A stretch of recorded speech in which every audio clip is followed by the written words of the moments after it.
Elvis, Kendall and myself say a very good morning to you on Newsroom this morning. Of course, this show is live every weekday morning between 9 and 12 a.m. that is. And of course, you can watch us back on our streaming facility as well. We're coming to you live on YouTube every day in the week. Today's question, well, we're dealing with vandalism, property, burning of schools, in a couple of parts of our country. Protest.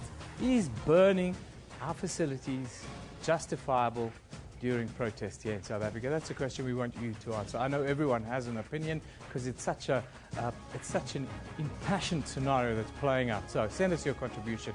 We'd love to put it up. Anyhow, busy news morning as always. Let's go to Elvis to give us the morning's news.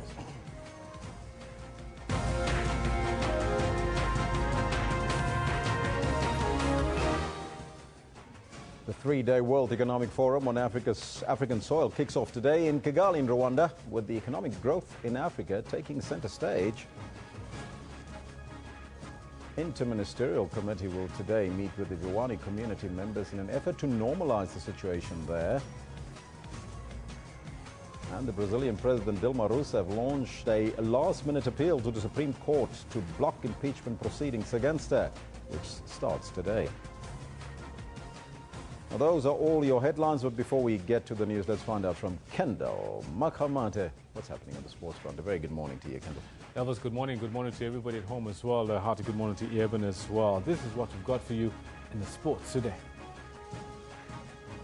FIFA unveils its timetable for the bidding process for the 2026 World Cup at its Mexico Congress. All this as the World Anti-Doping Agency says it will investigate Russian doping allegations relating to the 2014 Winter Olympics in Sochi. And Stan Wawrinka comes from a set down to overcome Benoit Paire in the second round of the Italian Open.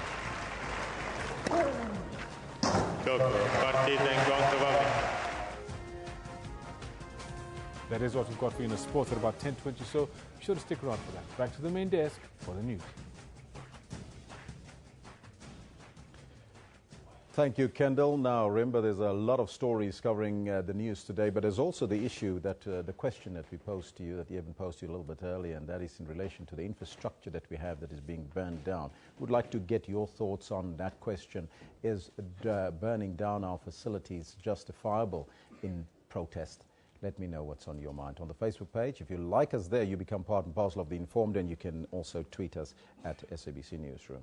Now, the World Economic Forum on Africa will kick off today in Kigali in Rwanda. The three-day discussion forum will be centered on how African economies can use digital technologies to advance economic growth.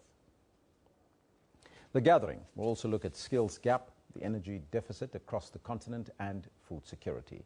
About 10 heads of states are attending the forum, with 1,200 participants present.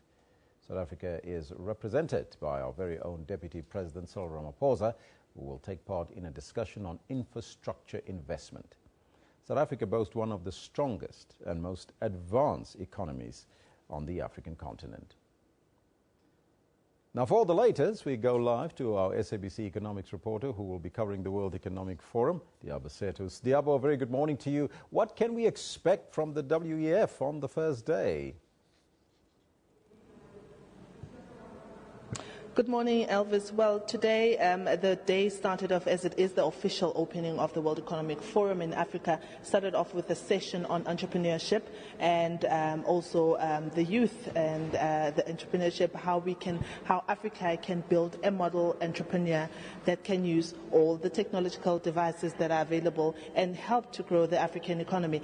Well, I was able to very briefly get the Minister of Youth and ICT here in Rwanda, Honorable Nsengimana. He is also one of the youngest cabinet members in the Rwandan cabinet, and he is hosting the session that is taking place this morning. Honorable Nsengimana, thank you very much for your time. Give me your thoughts with regards to the model of an ideal African entrepreneur in modern Africa.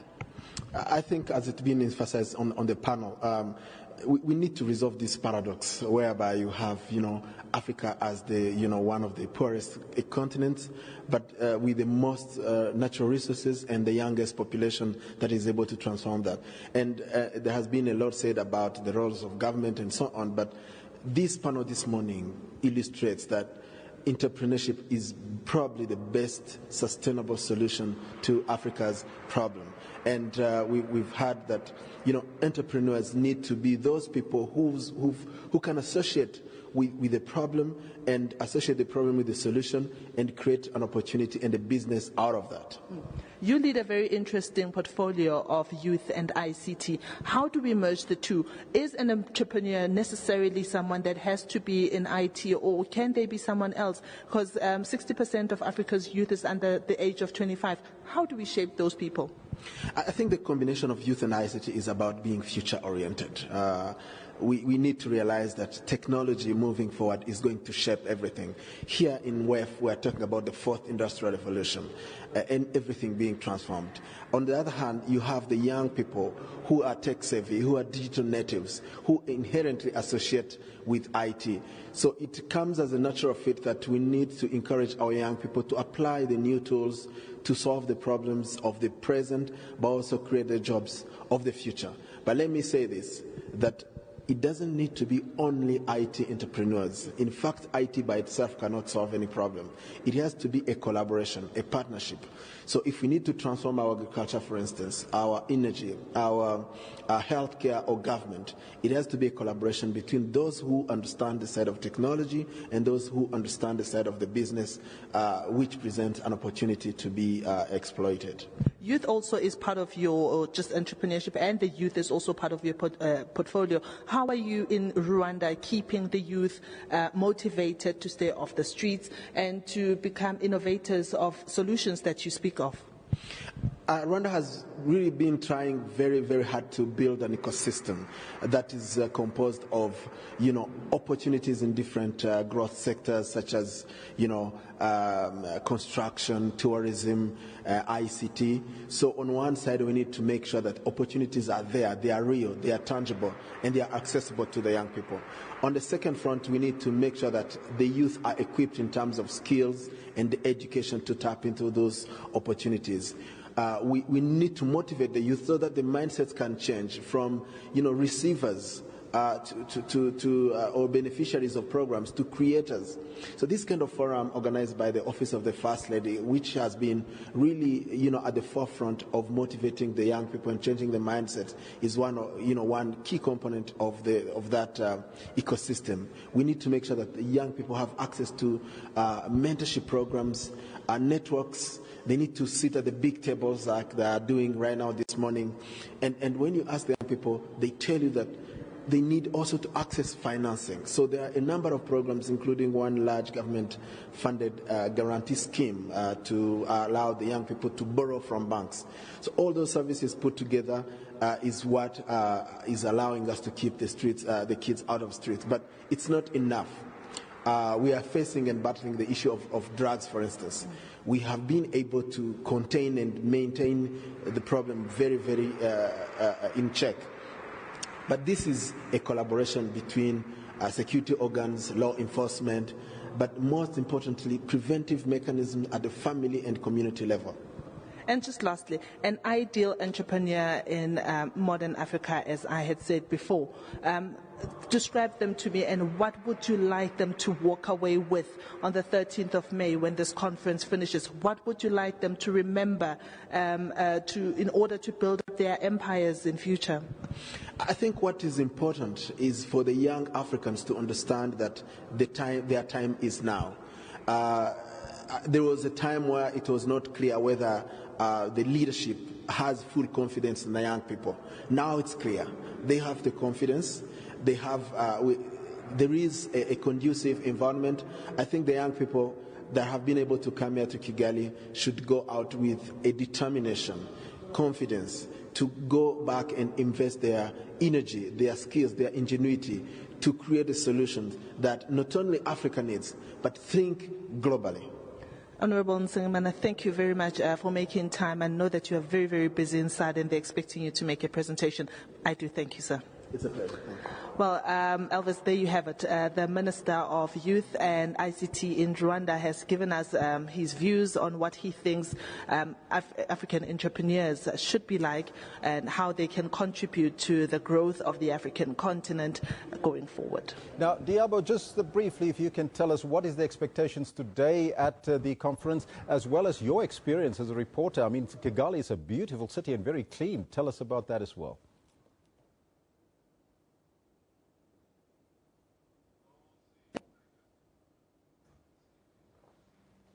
Well, it looks like.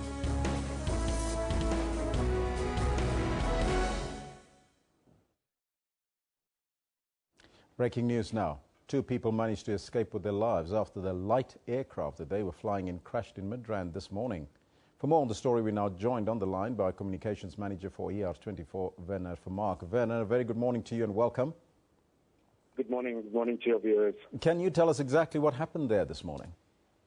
Well, just before 4 o'clock, paramedics did receive a phone call for a light aircraft that crashed near the Grand Central Airport. However, they weren't sure exactly what happened, and they were guided through to a street near an open field, not too far away from the airport, where they found the aircraft lying upside down.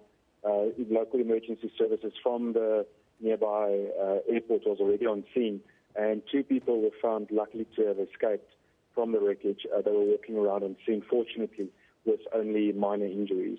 So minor injuries for the 2 people that was flying in the aircraft. Any buildings that was affected? Fortunately, no buildings were affected. It was an open field where the light aircraft crashed. It looks like it crashed right into the ground and then flipped over. The 2 people were walking around on the scene, minor injuries. They were assessed on the scene and then later taken through to nearby hospital for further management. We did see pictures this morning on social media where the aircraft is still lying in the field, which people tweeted.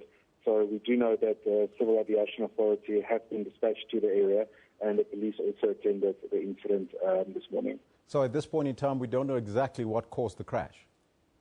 No, at this time the exact cause of the crash is not yet known. Both of the occupants were not clear about the cause of the crash at the time, and it was rather safer for the paramedics to take them through to the hospital to get checked out. Werner, thank you so much for that update, and we'll keep you updated on that story as it continues today. So stay tuned right here on your favorite channel, Channel 404. This is Newsroom. Now, State Security Minister David Mashlobo is expected to lead a government delegation to Vuwani outside Tuyando in Limpopo today. Now, he wants to meet with community members in an effort to normalize the situation in Vuwani and its surrounding villages. Protesters torched and vandalized 24 schools last week. Learning and teaching and business operations are still at a halt as the boycott of services is continuing. Government says it will set up camps for more than 2,000 grade 12 learners and provide them with mobile classrooms, as mid-year exams are just around the corner. Now, for more on the scheduled meeting between the Interministerial Committee and the Vuwani community members, we are now joined on the line by the Limpopo government spokesperson, Puti Saloba. Puti, a very good morning to you and welcome. Good morning. Mr. Saloba, do we know what time is that meeting supposed to take place? Yes, we have got meetings starting this afternoon. Remember, both today is a cabinet day, both at the province and at the national. So in the afternoon, from 3 o'clock, we'll start engaging with various community structures in the area. What are some of the key issues expected to be addressed during the meeting? The most pressing issue is the issues related to stability. Today, we'll be clearing all the barricades or from the roads. We'll be interacting with various tribal councils. And then, you know, as we've agreed yesterday, that we're working towards making sure that on Saturday, we're going to have a huge prayer service in Vuwani. And then on Monday, all learners are getting back to school so that we can take stock of where there are challenges, so that if there is a need to move in mobile classrooms in certain areas, we do that. Mm-hmm. What is the latest on the ground? Has the situation gone back to normal? Are people at ease in the area? Yeah, people are now beginning to get feedback. You remember we had meetings with all the traditional leaders, both pro and against, yesterday. So today, part of the discussions is to go there in communities and give feedback to all the civil society organizations about what is happening. Just remind us again about the unhappiness of the Vuwani residents about the demarcation board's decision. Look, there has been a miscommunication and misunderstanding around what actually is happening. The issue here is that the residents of Vuwani are saying they don't want to be incorporated in the new entity. The new entity which others on the other side are calling the Malamulele municipality, which to us is not the truth, because remember, the people of Malamulele wanted their own municipalities. It couldn't go through. They went to court. It couldn't go through. But then came the new determination. And in terms of that determination, there is a new municipality that incorporated areas that fell under the dissolved Mutale municipality, and now areas that used to fall under the Makado municipality will be forming the new municipality, including the areas of Malamulele. So that is the situation. They're saying that they don't want to be incorporated. They want to remain in Makado. And that is what sparked the whole thing.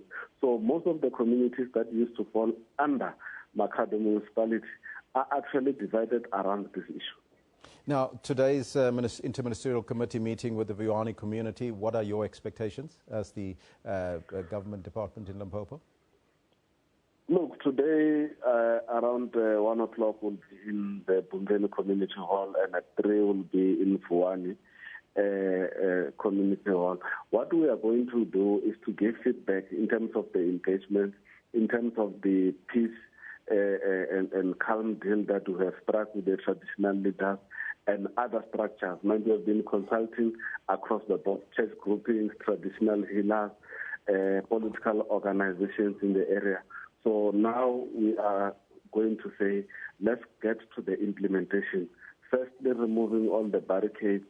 Secondly, ensuring that life goes back to normal, because it doesn't affect only the education part. You know, there have been nurses who could not go to work, because even if they were exempted from the strike, some needed the taxis to go to work, but taxis could not move, roads were barricaded. So we're clearing that. Today, by this afternoon, life should be back to normal in Vuwani. And on Monday, we'll be taking stock in terms of the education sector, checking how many mobile classrooms will we need, because the damage is not only to the infrastructure, it also includes the total destruction of school records. So we'll be restarting everything from Monday. Thank you, Mr. Saloba, for your time. That was Limpopo government spokesperson Puti Saloba on the line to us. Now, remember that we're asking you that question. Is burning our infrastructure and facilities really a viable action? Now, that is the question there on your screen there. Is burning our infrastructure and facilities justifiable in protests? You can let us know what's on your mind on the Twitter handle as well as on the Facebook page. Now, remaining with the Vuwani story, it's still unclear when schooling in Vuwani will continue and resume outside Tuyondo. Now, residents have vandalized and burned down schools because they are unhappy with the incorporation into a new municipality. The Basic Education Minister, Angie Motshekga, says that government is struggling to find the almost 200 million rand needed to rebuild some of the schools. It's an emergency. It was unplanned for. We didn't see it coming, so we will not have put money aside for it. So we have to see if there are those contingency resources in government to deal with emergencies. Staying with protests, police remain on high alert following violent service delivery protests in Grabo in the Overberg outside Cape Town. 2 buildings belonging to the Tweewater Traffic Department were set alight. Angry community members took to the streets demanding houses. An all too familiar scene. Residents destroying municipal property due to a lack of housing. 4 people were arrested. Later, these residents were forcibly removed from a piece of illegally occupied land owned by government. We've got no place to stay. We are renting out at the back of the houses, so we can't afford because we're working at the farms, you see.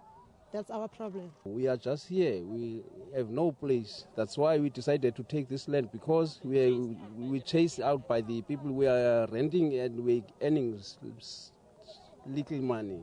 They've been waiting for a long time for the RDP houses, of which the government always promised the people for some time, but at this stage they're still keeping on promising. Now the people are tired because they have to stay at the backyards, paying the rents, paying the services of the municipality, but they don't have their own houses to stay in. Community leaders say the pleas for improved services have been in vain. They started on the 13th of March to build that, because since 2004, trying to ask municipality, can you give vacant land? So municipality, they said there's no alternatives, there's no nothing. So they decided to come and build their shacks here. The N2 near Grabouw remains closed. Carmel Lohmerg-Roberts, SABC News, Grabouw. South Africa is burning. 12 water kloof in the municipality there in the Overberg in Grabouw, where the damage of the municipal property in Grabouw area due to the violent protest action there is estimated between 5 and 6 million rand. You also heard the numbers, incredible numbers, over R500 million to fix Vuwani. So the question that we pose to you, these are very important infrastructure that we use to educate our children, to educate our nation, and yet we burn down this infrastructure. So the question that we pose to you is, burning our infrastructure and facilities justifiable if you are protesting? Let me know on the Facebook page as well as on the social, on the Twitter handle at SABC Newsroom. Now for more, let's go over to Evan. Yeah, thank you very much, Elvis. Now let's move to social media and let's have a look at, well, what's trending there at the moment. Now, of course, here we have Tayara says, whites like to think Madiba is our godfather by knowing or help him doesn't make you a saint or non-racist. This, of course, in relation to Mabel Janssen's latest little bit where she talks about her father who helped Nelson Mandela, of course. Also, trending World Economic Forum on Africa in Kigali from today until Friday. Of course, very important happenings in Kigali. Also trending West Ham. There you see Man United's bus last night. They made international headlines when the final game at the Bow Lane ground at Upton Park in the eastern parts of London. Thousands of supporters came to say goodbye to the ground. Well, they also bottled stones and bricks to Man United's bus. Some of the players are actually lying in the passages, in the aisles inside. So crazed football fans, they call them hooligans, bus attack. That was, well, what's going on. Of course, today also there's Krecha. That resumes today, the Krecha court case. Then let's have a look now at this video. It's a top trend on YouTube. It comes from South Africa Crime Intel, and it's clearly cell phone footage. It shows a motorist escaping from an attempted hijacking. Here we go.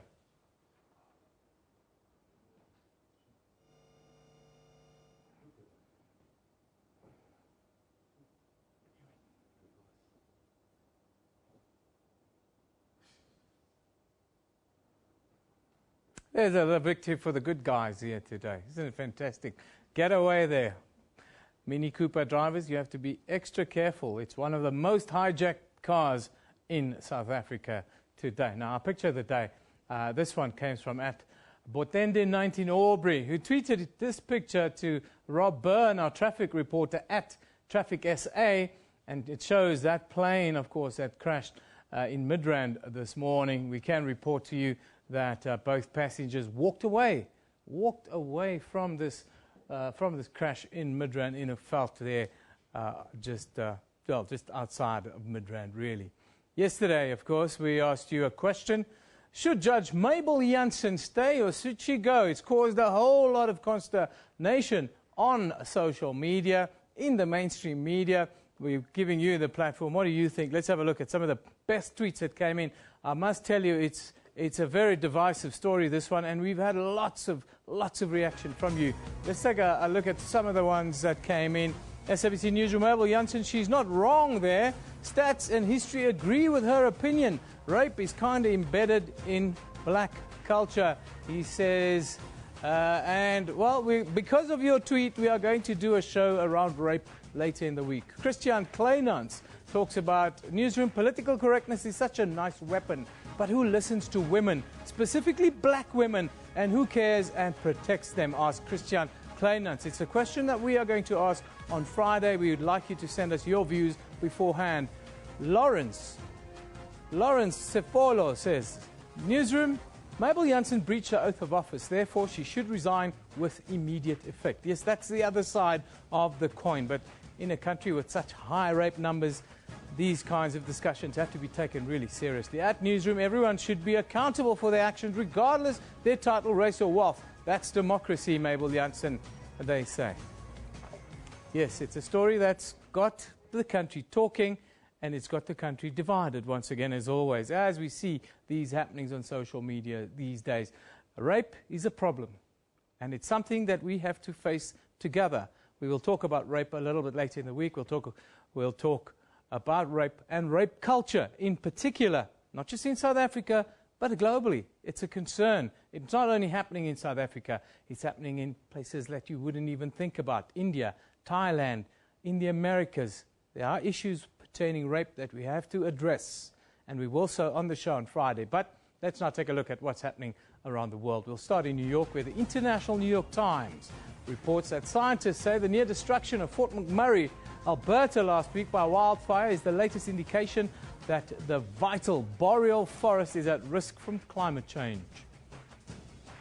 Then, in the United Kingdom, The Guardian says a harrowing account of elderly people suffering and dying alone after being sent home from hospital too soon are related in a report from a National Health Service watchdog that says too many vulnerable patients are being failed by the discharge system. Yes, health. The cost of health is a problem all around the world, it seems. Finally, in the United States, the USA Today reports that as the first sitting U.S. president to visit Hiroshima, Japan, President Barack Obama's planned appearance at the site of the 1945 atomic bomb attack later this month is creating political controversy for both him and his Japanese host. Now let's take a look at what is happening around the country today. We'll start in Johannesburg. Of course, this is the case that's grabbing everyone's attention. Radovan Krejcir and his 4 co-accused, they're expected to resume in the High Court at 2 o'clock today. The 5-stand trial for the murder of Lebanese national Sam Issa, who was gunned down in 2013. Then Sanko, also in Johannesburg, Sanko wants bail to be denied for 2 Soweto flying squad members who allegedly killed a fellow police officer in January of this year. The 2 officers, they will appear in the Kliptown Magistrates Court in Soweto this morning. A warrant officer and constable faces charges of murder and defeating the ends of justice following an investigation by the police watchdog, the IPID. That's what's, in the courts and around the country today. Of course, today we're focusing on the World Economic Forum in Kigali, in Rwanda, a very impressive country and a very impressive city, we have to say. Israel Mkize is our resident political and, African political analyst, he calls himself. We'll be with Israel after a short break, so don't go away.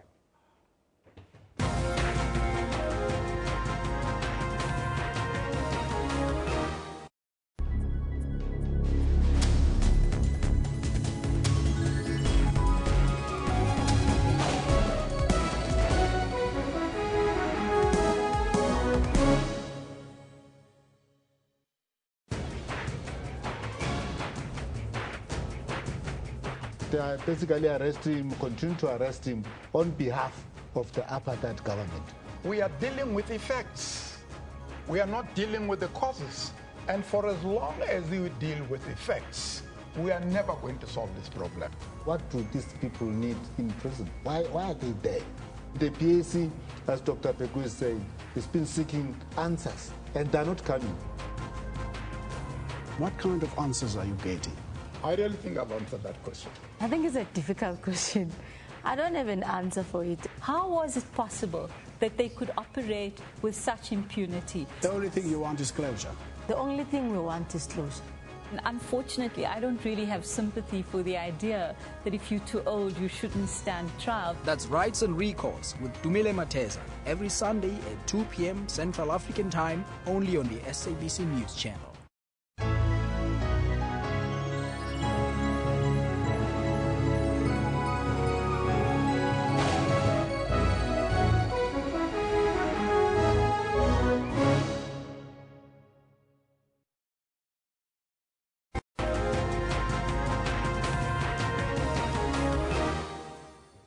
Welcome back. You're still with Newsroom here on SABC News. Now, Rwanda, Kigali, takes centre stage today as it hosts its first World Economic Forum Africa.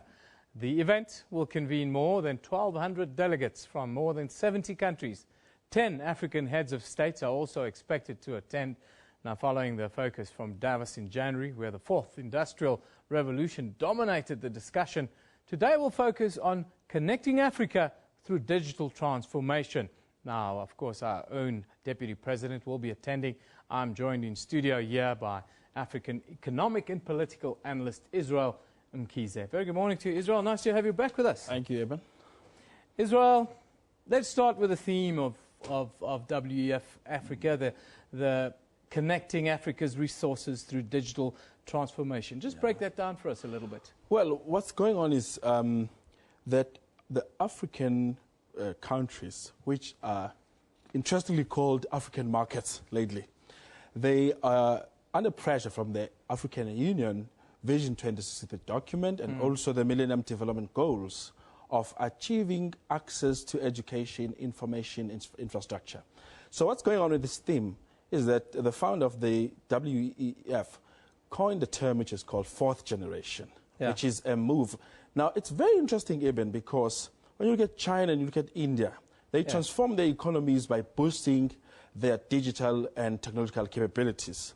But now Africa is migrating from mineral and your mining, sort of commodity-based economies. It's moving into the technological, it's moving into the services sector, which has a huge contribution to the GDP share of the whole African continent. So I think this conference is trying to say, how can we set up a platform that's going to incapacitate Africa to migrate into the services platform through the IT and digital transformation. Out of Davos came the fourth industrial revolution, which of course is where the WEF is at really. But the purpose of this meeting and this gathering is to plug Africa in, if one can call it that. Where do we currently stand regarding our connection, our connectivity with the new economy, if we can call it that? The first thing is that our infrastructure is not talking to intra-African relations. For instance, you've got about 10% intra-African trade within African countries. Now, that's very dangerous, particularly when you want to see yourselves as an emerging economy. Secondly, you find that the African infrastructure is more addressing the export, particularly towards Europe and West economies. Because if you have to go to other African countries, you have to fly to Europe and then come back. So to address the intra-African trade cooperation and plug Africa in, you have to plug Africa in within itself. Hence, you find that this is addressed within the economic regional zones. As you can see that it's in the AEC. So now, once you do that, you can then plug Africa into the rest of the continent. Again, which is what is important, we saw it during the rebasing of the GDP of the Nigerian economy 2 years back, that when you go through the rebasing process, you need to be extremely accurate on your data collection process, which is what technological and digital migration assist in terms of economic quantification, that you get the best and the latest economic data accurate. So it's no coincidence then that this World Economic Forum, Africa, is in Rwanda, because Rwanda has shown the world really that they led the way by cutting red tape, by providing tax incentives, by improving governance, which has helped to overcome the disadvantages of the country's small size. It's landlocked, has no port access, limited resources, and the like. What's the overall lesson then that all African countries must take from Rwanda? Rwanda is actually the miracle story of Africa. I know you usually attributed that to South Africa. They came from a genocide 19, 20 years ago. And their leader, Kagame, first and second term, shown how he is prudent towards the constitution. Yeah. And also how he is prudent towards macroeconomic policy. Even when he wanted to continue, he went to ask for a referendum from his people. Yeah. So you look at the social dynamic and the connectivity down on the ground and how that played to transform their economic fortunes, lifting up their GDP year on year, a smart, out of the sluggish growth, a bit of a sustained growth. So it's a very, very good model to host and launch this fourth generation revolution, so to speak.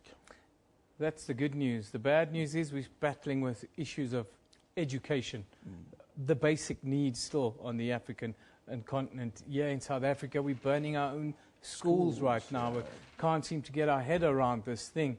How can Africa rethink education and foster the next generation of not just industry leaders, but also societal leaders, if one can call it that? That's a very, very good question, because the big question is, where are the platforms of education? Are the platforms of education on a formal classroom type, or do we use the technological platforms? For instance, if you look at Google, you have got Google and Google Scholar, where you find that you've got the whole library, you've got the whole wealth of information right at your fingertip. So the question of access to education, particularly for girls, because girl child have been the most victimized people who must look after the family, say that the parents have gone because of diseases and so on. So they can access education. Secondly, you look at how technology and digital migration has assisted the education of the senior citizens. Sitting at home watching TV, watching news, in a way you get a crash course on international relations. So in a way, it's a migration again on the platform of information. Do we just get information and education from the classroom? But then you'll have the question of certification and the question of assessing the quality of that information. But there's different platforms. And then you also look at when you look at research companies and they're looking for survey platforms, you find that they no longer conduct group surveys to do group and case studies, but they can even go to social network and listen to the popular discourse. Those can also inform your quantitative survey. Now, Israel, it's wonderful to see this and to see us reaching for the stars on the continent there, but we're still focusing on bread and butter issues on the continent. I'd say 60% of the time, and I'm guesstimating. Agriculture, therefore, will continue in the next century to be a key driver of prosperity and success on the continent. Do you think we can make the necessary technological advancements in the agriculture sector specifically to help drive this process? Of course we can, Eben. I mean, like you look at South African government coming out with a five-point plan saying that when they look at agriculture as a driver between now and 2030, it can absorb 1.5 million jobs and then deliver about 540 billion in terms of revenue. But the biggest problem is that usually agriculture suffers with the growth of urbanization. Because you notice that most people, the more they're urbanized, is the more their consciousness on the land question diminishes. Like we heard over the weekend of a story of one farm which was turned around, spinned off to become a good story down in Eastern Cape. But it's for people from where? From Zimbabwe, because they've got a different understanding. You've got Mali, I mean, you even have CAR, and you've got Senegal and Cameroon. Those countries have a different land consciousness. And you go up to Angola, and you go up to Ivory Coast, and you go to Nigeria. It's another understanding of political economy, which is mainly based around oil. Thabo Mbeki came out in that vein specifically and made the controversial, some call it controversial statements this past week. We talked about our land consciousness. And here in South Africa, we'd much rather, when we get land, we'd much rather sell that on and take the money than to work the land. Your views on that in this context? Well, it's based on factual perception. I mean observation, not perception. As he quoted that since the land tenure question was raised, land claims and the subsequent actions of people, the biggest question is South Africa is getting more and more urbanized. Now, with the urbanization of South Africa, what you find is that the land question, land consciousness, the fact of the matter about land is that its tenure or its time of delivering on revenue and profit tends to take a little bit longer, some may argue, and say if I'm sowing cabbage and carrots, for me to get to the final market, it may take, it's a seasonal production, take about 8 months and so on. People may very well say that, okay, if I sell this farm, I can get my 3 million in a bag like that, and then I make profit. But it's very problematic because then it does not address and take back to the people the question of food security, which is fundamental on this question of health, on this question of population development. Find a way to feed yourself. I wanted to conclude this by coming back to the World Economic Forum, and I think everyone understands that this is the African century that is ahead of us. Would you agree then that the key to this African century being successful would be entrepreneurship and technological advanced entrepreneurship that we will have to implement not just in our country but around the continent in order for us to reap the benefits? You see, even we have to be honest and say what drives growth is business.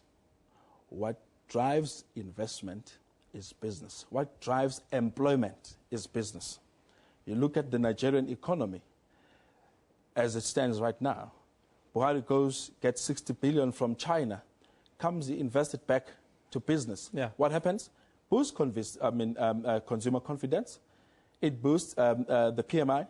It boosts, obviously, business confidence. So we cannot dilly-dally about that question that what should be at the forefront now is venture creation, small business enterprises, because even in China, the whole manufacturing story, it's driven by micro and medium-sized enterprises. Israel, sobering thoughts. Thank you very much for joining us today. Our African and political analyst, Israel Mkhize, is with us here this morning. Of course, we're talking about the World Economic Forum Africa that gets underway this morning in Kigali, in Rwanda. Of course, we were live there a little bit earlier. We asked you the question, of course, here in South Africa today. We're dealing with issues of protests going violent, not just in Vuwani, but also in Karabo in the last couple of days. Elsewhere, we've seen violent protests, which leads to infrastructure being burnt down at our universities, institutions of learning. It really is concerning. That's the question we ask.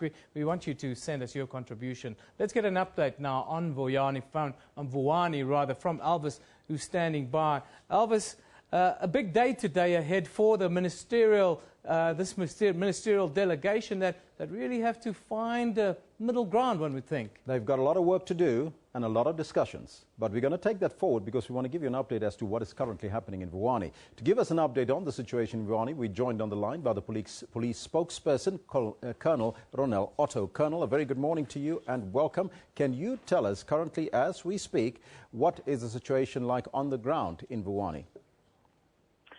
Good morning. Excuse me. Yes, the situation since Sunday has stabilized with no further incidents of violence being reported.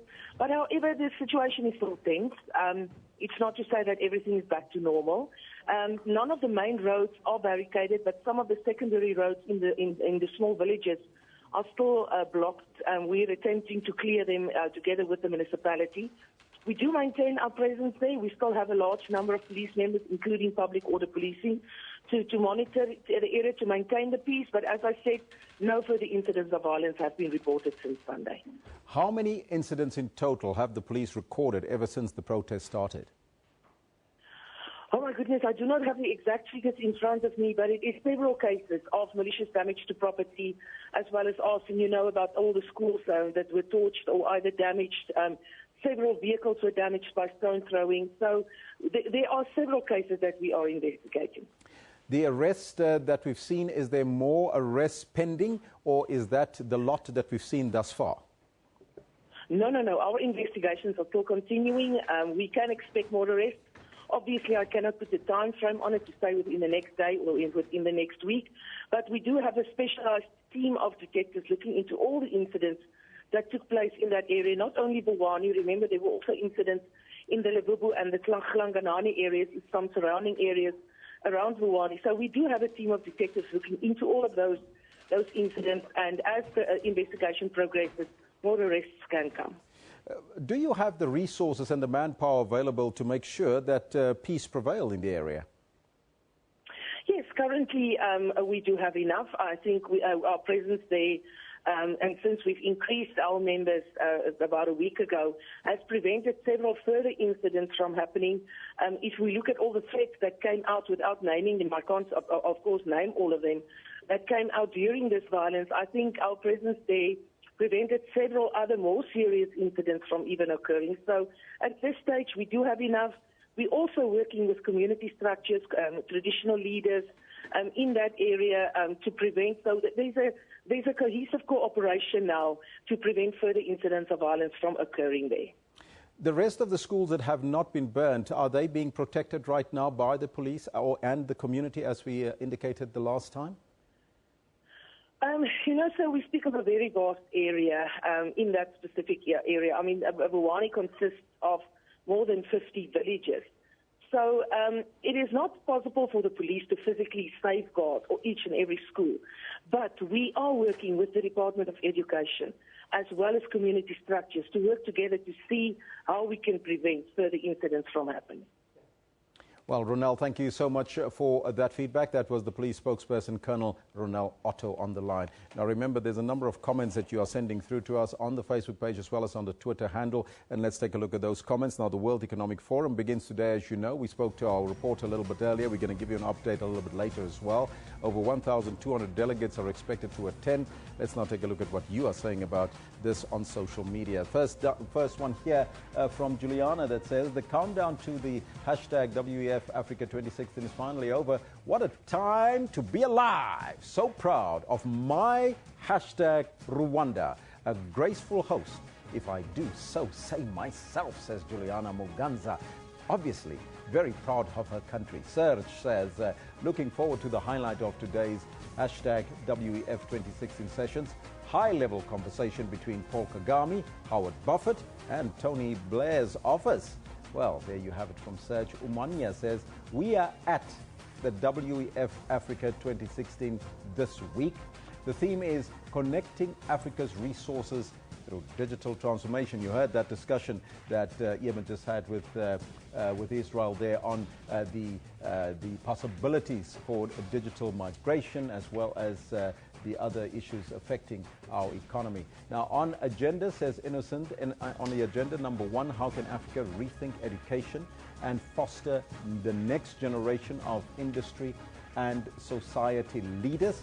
The hashtag WEF Africa 2016 as well as hashtag Rwanda, hashtag Kigali. This one from Kwibuka says, Maggie Mutsi, I see the Industry 4.0 is going to be used as a strategy to achieve the Sustainable Development Goals. Hashtag Business Digest, hashtag WEF 2016. These are some of your comments coming through. What a wonderful way to start off the day, and knowing that Africa is up and rising. Even, I mean, you had a fantastic discussion there with Israel, and looking at all the possibility for Africa and the possibilities of technology can bring to our continent. I think it's a secret, it's a secret to us uplifting the continent and connecting Africa's economies. I think at the moment, Davis, without me being an expert, I think there are all the moves afoot to develop infrastructure, to connect economies and so forth. But I think the fastest and most direct link is through fibre. If we can get our fibre networks up throughout the continent to connect our economies. A country like Rwanda, very impressive. 7.8% growth for the last 16 years. That is absolutely impressive. I mean, we struggle to get 1%, right? Exactly. And it shows us that we need to think internally. We need to reconnect the African continent. This is a country that came from the ashes, rose from the ashes in 1994 when they had the genocide, and look where they are today. If you look at the pictures that's coming through, the visuals you see earlier on, what a beautiful city. And what's happening around the country, people are clubbing together to make sure that the city stays that way. It's clean. You know what I like, Elvis, and Elvis pointed it out to me, is that once a month, the entire city, all the residents in the city, they pick a day, whether it's a Sunday or Monday, work day, they pick a day and they go and clean the city. They pick up all the trash, all the rubbish. How different is that from us here in South Africa that see our city being trashed by workers during strikes, that see our infrastructure being burnt and so forth? Does it mean that there's more pride than what we have? What do you think? Well, there's something here in the making that we need to delve deeper into. And we're going to look into that psychology of the African mind, South African mind, right?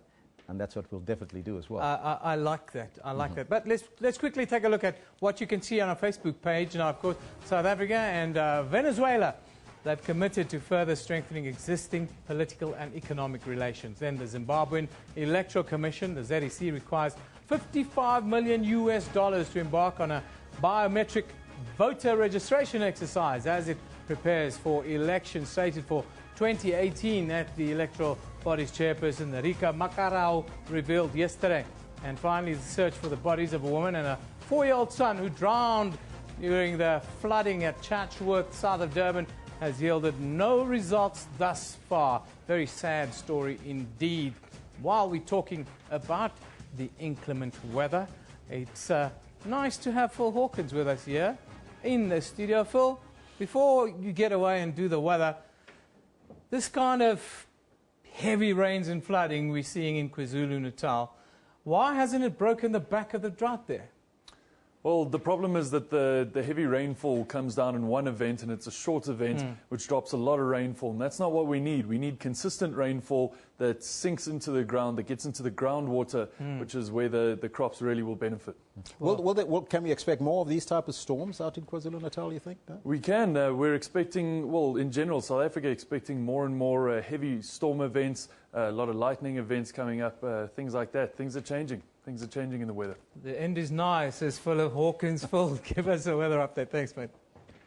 All right.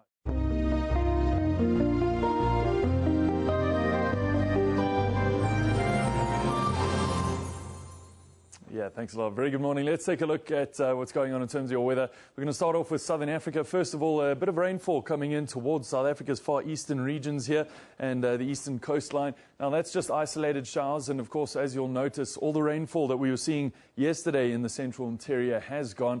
Throughout the rest of Southern Africa, a dry one throughout the northern and northwestern parts. It's just the far northeastern coastlines of Mozambique expecting isolated showers for the area for today.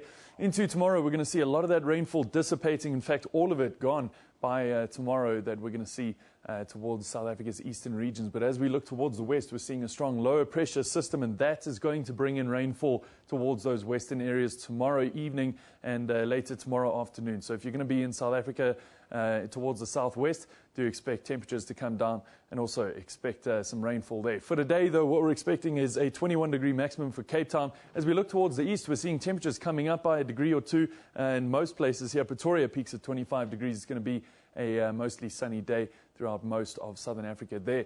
Towards Central Africa, expecting a lot of rainfall again towards the far western and those far eastern regions around Kampala. Also expecting rainfall in the interior there, but not too much throughout the central regions of Central Africa there.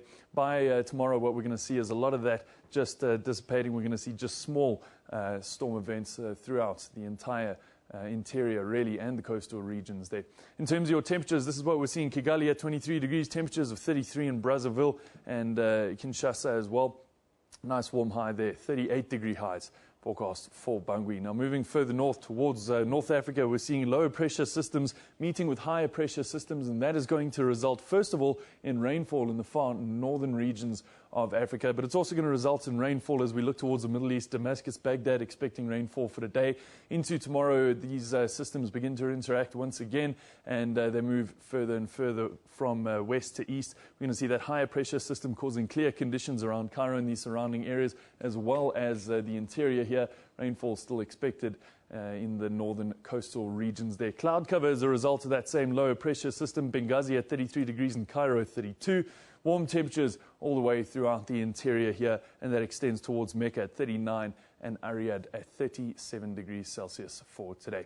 Let's take a look at West Africa. What we're expecting in terms of your rainfall is some of that to be concentrated around Abidjan and the surrounding areas towards that far southwestern coastline of West Africa. We're also expecting that higher pressure system to bring in hot temperatures around Niamey and the interior regions there. By tomorrow, we're seeing a bit more rainfall in the interior along that southern coastline and, of course, towards that eastern region there. In terms of your temperatures, here's what we're seeing: 47 degrees in Niamey and, of course, hot temperatures all the way throughout. This is where I'm going to leave your weather, but do stay tuned.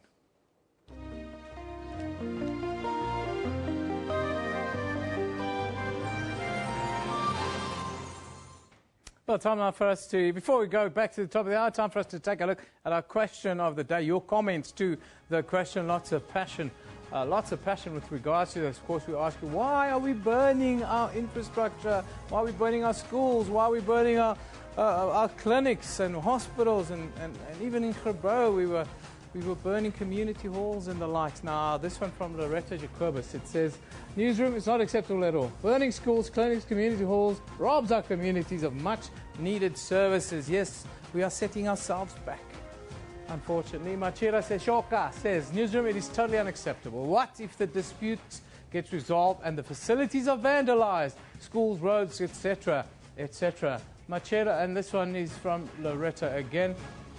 She talks about, we've just had this one. Yeah, thank you very much to Loretta Jacobus for sending in that tweet. It is unacceptable. Yes, it is. This one from Mukhudi Kennedy says, Newsroom, in as much as we might be angry, please let's not take out our anger on schools, roads, clinics, etc. Is it because of anger, or is it because we know we'll get a reaction when we do this? And what is that reaction that we always get, Mukuri? It's a very difficult one to get your head around, especially for me personally today when I look at what is happening in Rwanda today. It's an absolute beacon of light for all of us. It's a beautiful country that seem to work together and want to make it happen. We're asking you this question. Is burning our infrastructure and facilities justifiable during protests in any case, in any event, anywhere? Seems to be the norm here in South Africa at the moment. Anyhow, should we leave it for now? Send us those tweets. We'll put it up in the next hour. Top of the hour, Alvis will be back with a news update, so don't go away. See you then.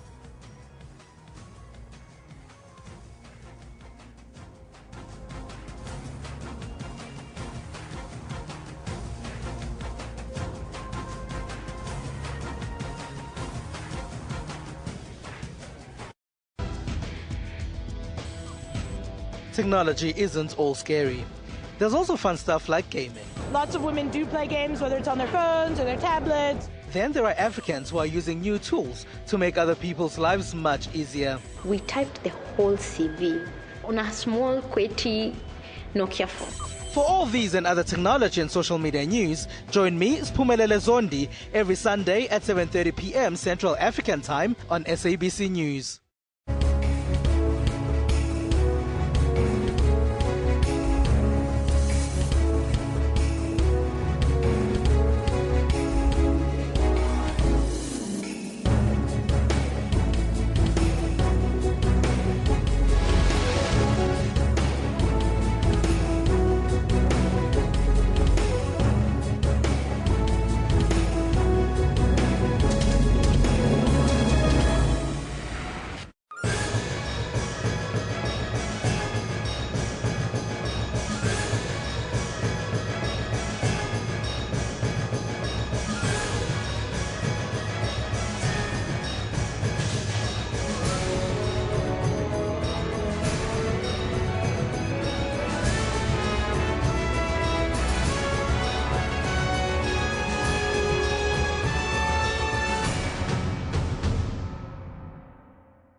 Our eyes are the window to the beautiful wonders of the world, but blindness enhances other senses. Technology has made living with blindness easy. If you look at the side here, it's got like grooves in there. Yeah. So the first one after when it comes together will be 20 Rand, 50 Rand. And if I slide this in, I can see according to the grooves, it's now on 50 Rand. To Steve Kekana, blindness was never a hindrance, but a blessing. You've got to know that you are the child of the universe, being blind, and you've got the right to be here. Join your host, Dr. Sello Mutawun, every Saturday from 9 a.m.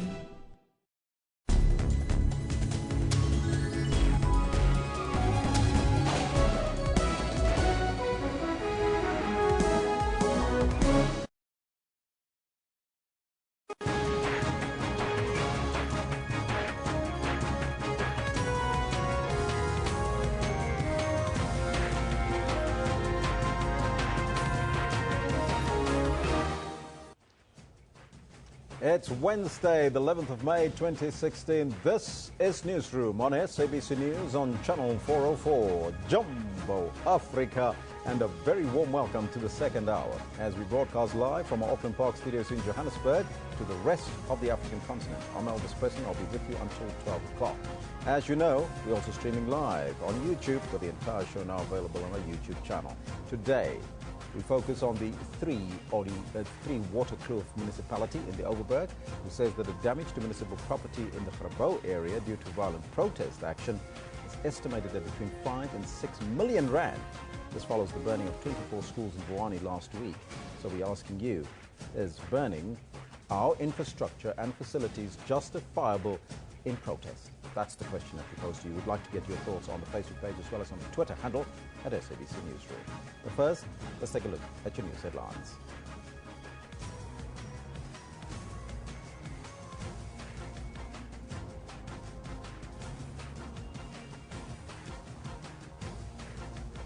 The three-day World Economic Forum on African soil kicks off today in Kigali in Rwanda, with economic growth in Africa taking center stage.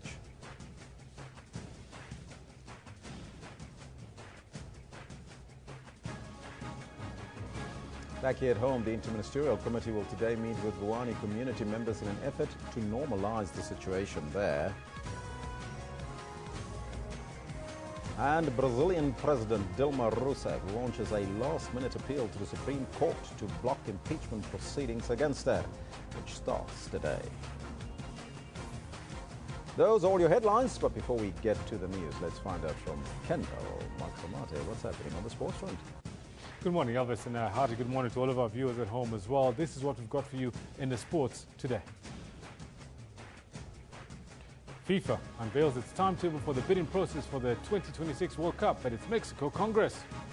All this as the World Anti-Doping Agency say it will investigate Russian doping allegations relating to the 2014 Winter Olympic Games in Sochi.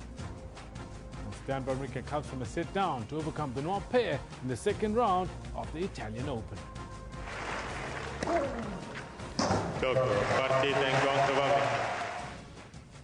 All this and more we've got for you in the sports bulletin about 10:20 or so. Back to Elvis for now for the news. Thank you, Kendall. Top story this hour. The World Economic Forum on Africa will kick off today in Kigali, Rwanda. The three-day discussion forum will be centered on how African economies can use digital technologies to advance economic growth. The gathering will also look at skills gap, the energy deficit across the continent, and food security. About 10 heads of states are attending the forum, with 1,200 participants present. South Africa is represented by the Deputy President, Cyril Ramaphosa, who will take part in a discussion on infrastructure investment. Now, South Africa boasts one of the strongest and most advanced economies on the African continent. Meanwhile, the Minister of Youth and ICT in Rwanda, Jean-Philbert Nsengimana, says the issue of the African continent being one of the poorest continents in the world, while it is wealthy in minerals and has the youngest population in terms of youth, needs to be resolved. Minister Nsengimana spoke to the SABC News earlier this morning. Paradox whereby you have, Africa as the, one of the poorest continents, but with the most natural resources and the youngest population that is able to transform that. And there has been a lot said about the roles of government and so on, but this panel this morning illustrates that entrepreneurship is probably the best sustainable solution to Africa's problem. And we've heard that, entrepreneurs need to be those people who can associate with the problem and associate the problem with the solution and create an opportunity and a business out of that. You lead a very interesting portfolio of youth and ICT. How do we merge the two? Is an entrepreneur necessarily someone that has to be in IT, or can they be someone else? Because 60% of Africa's youth is under the age of 25. How do we shape those people? I think the combination of youth and ICT is about being future-oriented. We need to realize that technology moving forward is going to shape everything. Here in WEF, we're talking about the fourth industrial revolution and everything being transformed. On the other hand, you have the young people who are tech-savvy, who are digital natives, who inherently associate with IT. So it comes as a natural fit that we need to encourage our young people to apply the new tools to solve the problems of the present, but also create the jobs of the future. But let me say this, that it doesn't need to be only IT entrepreneurs. In fact, IT by itself cannot solve any problem. It has to be a collaboration, a partnership. So if we need to transform our agriculture, for instance, our energy, our healthcare or government, it has to be a collaboration between those who understand the side of technology and those who understand the side of the business, which presents an opportunity to be exploited. Youth also is part of your just entrepreneurship, and the youth is also part of your portfolio. How are you in Rwanda keeping the youth motivated to stay off the streets and to become innovators of solutions that you speak of? Rwanda has really been trying very, very hard to build an ecosystem that is composed of, opportunities in different growth sectors such as, construction, tourism, ICT. So on one side, we need to make sure that opportunities are there, they are real, they are tangible, and they are accessible to the young people. Security Minister David Mashlobo is expected to lead a government delegation to Vuwani outside to Yondo in Limpopo today. Now, he wants to meet with community members in an effort to normalize the situation in Vuwani and its surrounding villages. Protesters torched and vandalized 24 schools last week. Learning and teaching and business operations are still at a halt as the boycott of services are continuing, but it seems there's a lull right now with the Interministerial Committee meeting there. Government says it will set up camps for more than 2,000 grade 12 learners and provide them with mobile classrooms as mid-year exams are just around the corner. Now, remaining with the Vuwani story, it's still unclear when schooling will resume in Vuwani outside to Yondo.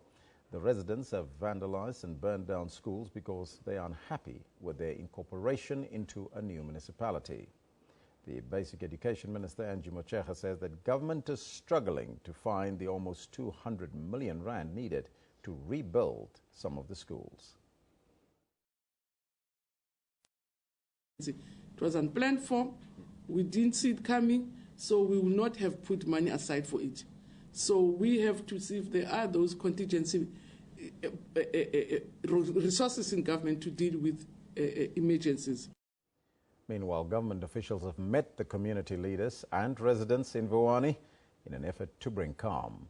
However, criminal elements have caused damage that will have a long-lasting impact on the education of pupils there. Not your average school. This school has a 113 heritage, grooming and teaching future leaders and captains of industry. But just one spark over a demarcation dispute has reduced its history to ashes. As a community, we sat down and organized ourselves that we must have groups of people guarding each of the schools 24 hours, up until when this thing has calmed down. During this time, we are expecting our children to be in classrooms learning so that they will have a better future. So we are very much in pain. For now, all they can do is sit and wait. For grade 12 pupil Kodani Mufamadi, this is a critical time. He and fellow pupils should be in class instead of playing soccer to while away time. This is causing us, as a learner of grade 12, to be out of the mood that we have and motivated by the other learners and other teachers. But in the midst of all the gloom and doom, SABC News unearthed a potential sports commentator. Just number 27. While Kodani plans to be a radiographer, he clearly has the natural talent for radio commentary. It's a sad situation for learners in communities such as this one. While learners in neighboring villages and towns are receiving quality education and attending school, learners over here are uncertain about their future. Njanjichauke, SABC News, Kuruleni, Limpopo. Now, police remain on high alert following violent service delivery protests in Grabo in the Overberg outside Cape Town. 2 buildings belonging to the Tweewaterkloof Traffic Department were set alight. Angry community members took to the streets demanding houses. Familiar scene. Residents destroying municipal property due to a lack of housing. 4 people were arrested. Later, these residents were forcibly removed from a piece of illegally occupied land owned by government. We've got no place to stay. We are renting out at the back of the houses, so we can't afford because we're working at the farms, you see. That's our problem. We are just here. We have no place. That's why we decided to take this land, because we chased out by the people we are renting and we're earning little money. They've been waiting for a long time for the RDP houses, of which the government always promised the people for some time, but at this stage they're still keeping on promising. Now the people are tired because they have to stay at the backyards, paying the rents, paying the services of the municipality, but they don't have their own houses to stay in. Community leaders say the pleas for improved services have been in vain. They started on the 13th of March to build that, because since 2004, trying to ask municipality, can you give vacant land? So municipality, they said there's no alternatives, there's no nothing. So they decided to come and build their shacks here. The N2 near Grabo remains closed. Carmel Lochmerk-Roberts, SABC News, Grabo. 2 people managed to escape with their lives after the light aircraft they were flying in crashed in Midrand this morning. We were earlier joined on the line by the communications manager for ER24, Werner Vermaak, who gave us an update on the plane crash. Medics did receive a phone call for a light aircraft that crashed near the Grand Central Airport. However, they weren't sure exactly what happened, and they were guided through to a street near an open field, not too far away from the airport, where they found the aircraft lying upside down.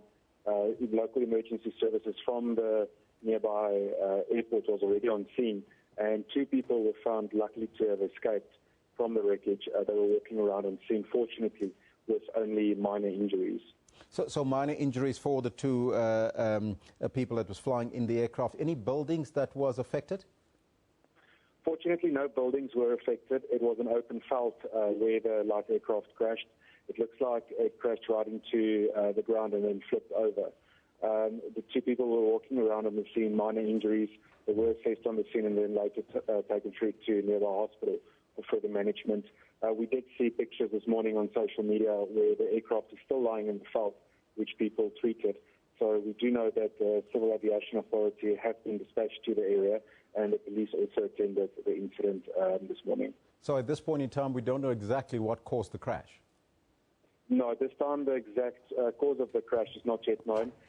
Both of the occupants were not clear about the cause of the crash at the time, and it was rather safer for the paramedics to take them through to the hospital to get checked out. Health Minister Dr. Aaron Motsoaledi says that international pharmaceutical companies are bankrupting governments. He was speaking in Parliament.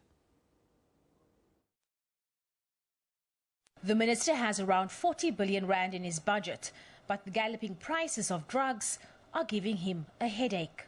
And the exploding prevalence of cancer and its unaffordable treatment is adding to the misery. If no drastic action is taken today, we are going to be counting body bags like we are at war.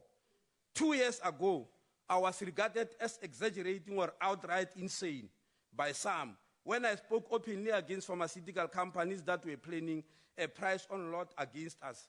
I'm talking here of international pharmaceutical companies. Today, that onslaught, as I have foreseen it, is here with us. The ACDP also expressed concern about the cost of health. It is a fact that health demands always exceed available funds, even in more established and richer countries. The rollout of the National Health Insurance is an attempt to provide equitable health care to everyone. As the committee, we are confident that the National Health Insurance Program is really going to assist. The EFF disagrees. The NHI, however good of an initiative, will not work under this government. The DA sounds the alarm on people's lifestyle choices. The unhealthy habits of our nation are resulting in chronic diseases.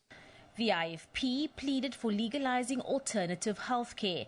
The party is championing the Medical Innovation Bill to allow research in natural and affordable alternatives like medical marijuana. Many countries around the world are already allowing the use of these products for medical care and for palliative care. While the NFP kept its focus on the HIV/AIDS situation. Whilst the rollout of ARVs is welcomed, we must place emphasis on prevention, and I know that is your policy, prevention rather than cure. On this issue, the minister announced the launch of a 3 billion rand program next month. This will focus on young women between the ages of 15 and 24. The aim is to decrease HIV and other infections, teenage pregnancy and sexual violence. Abra Babia, SABC News, Parliament. President Jacob Zuma has officially handed over the Beaufort West Youth Hub to the community of KwaMendlankosi Township in the Karoo. The state-of-the-art multi-million rand facility was a project initiated by the proud public broadcaster, the South African Broadcasting Corporation, or the SABC, over 3 years ago. Multi-million rand youth centre in the middle of the Karoo, a community plagued by social ills, teenage pregnancy, HIV, drugs and a high rate of unemployment. The facility has a fully fledged gymnasium, astroturf, amphitheatre, swimming pool among other facilities. A pipe dream for many. But through the intervention of the Public Broadcasters Touching Lives program, the Department of Rural Development and Land Reform stepped in. The president officially handed it over to the community. We need to offer youth in these communities the same positive lifestyle, alternatives that youth in the wealthy suburbs are afforded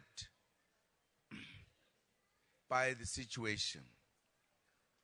The world-class sport and recreation facilities available in this youth hub will provide young people from poor communities with opportunities to participate on a better footing and help transform sport in our country.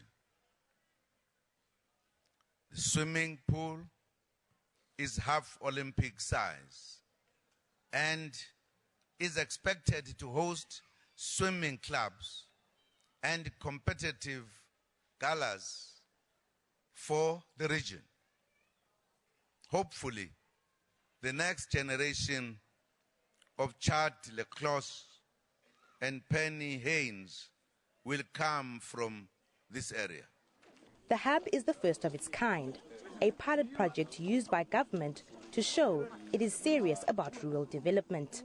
Government, even if it is based in Pretoria, is thinking of you, is aware of your existence.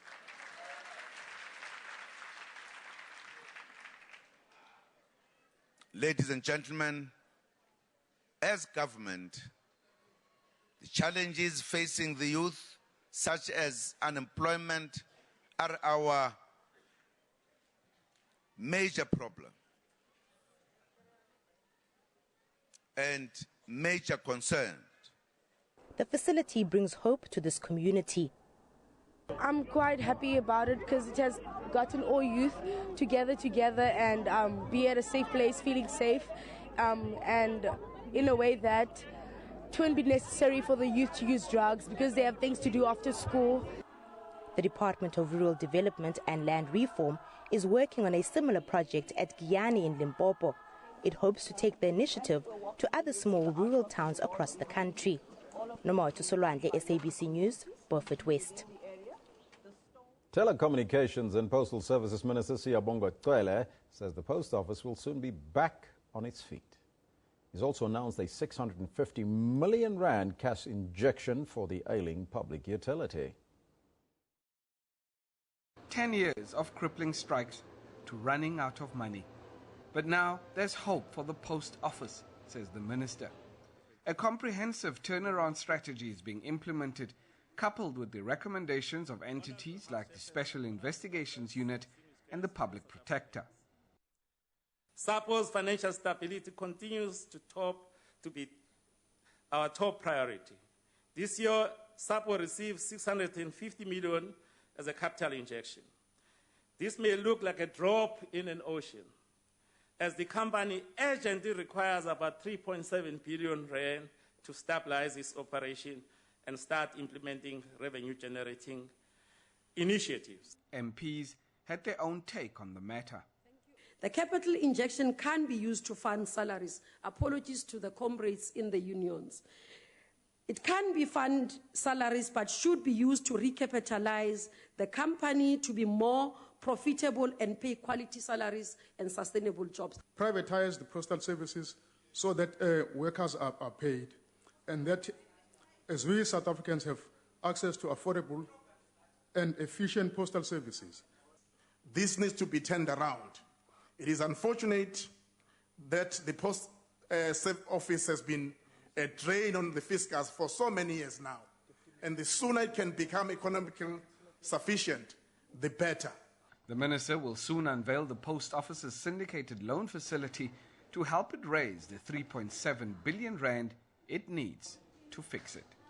Lukhanyo Khalada, SABC News, Parliament. News abroad now. Brazilian President Dilma Rousseff has asked the Supreme Court to block impeachment proceedings against her, hours before she faces a crucial vote in the Senate. The Senate will vote today on whether to put President Dilma Rousseff on trial for breaking budget rules. If the vote goes against her, she will be suspended for up to 6 months while the trial proceeds. Now, we're going to take a short break, and Kendall Makamate will be back with your sports news.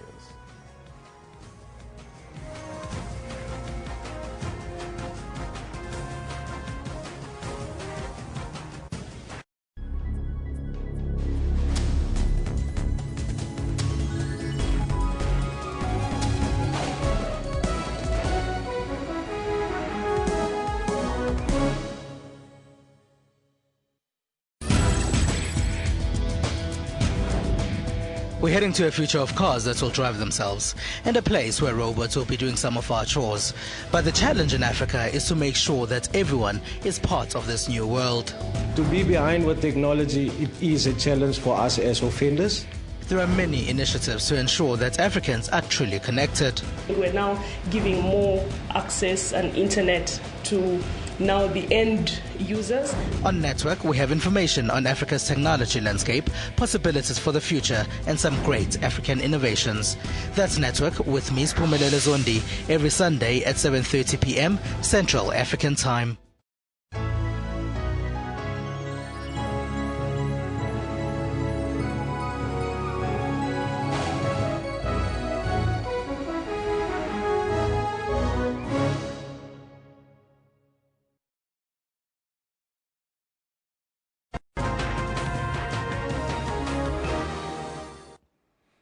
Welcome back. My name is Kendall Makhamat. I've got your sports on Newsroom. Time just hit 10:23 rather. Top of our stories today is about tennis, where South Africa's Kevin Anderson is out of the Italian Open tennis tournament in Rome. The 16th seeded was beaten in 3 sets by Argentinian Juan Monaco.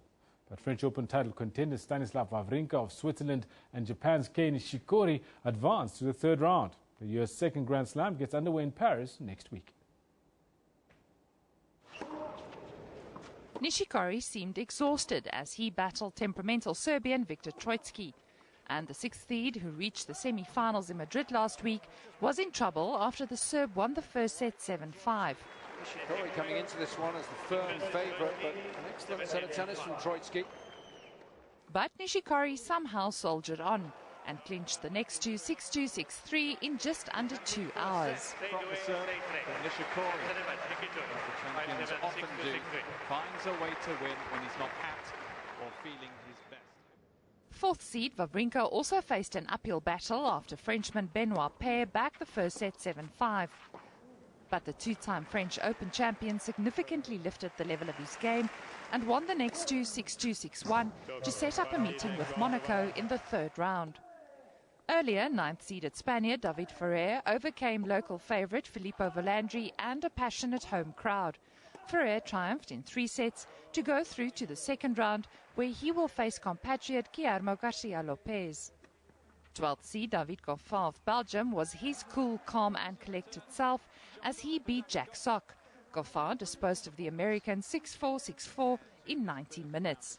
The top three, Novak Djokovic, Roger Federer and Andy Murray, get their campaigns in Rome underway today. Liesl Zankel, SABC News. Right, so we cut this sports bulletin short because we go to Parliament, where the Water and Sanitation Minister, Nomvula Mokonyane, is currently tabling her department's budget vote in Parliament. Let's now cross live to hear what she's got to say. Municipality is also targeted to be completed in 2017. We have Namakwa in the Northern Cape that we will also be focusing on, and a total amount of 648 million will be utilized, and 42,500 people will benefit. There will also be an upgrade of the Mukhalakwe bulk water supply and Umkomazi water project. We are also committed and working, again, under the notion that water knows no boundary. We will be working with other international bodies in ensuring that indeed we promote peace and stability, prosperity across the world, within Africa and in the SADC region. May I take this opportunity to thank, amongst others, the Director General of the Department and her team, the Chairperson of the Portfolio Committee, together with members of the Portfolio Committee, you South Africans who have been working with us this journey. Remember, it has taken us 22 years to deal with a target of 80% that others failed to do within 300 years. The life of a black person has to be dignified through the support and the provision of clean water. Honourable and Minister, decent your sanitation. time is now expired. Thank you.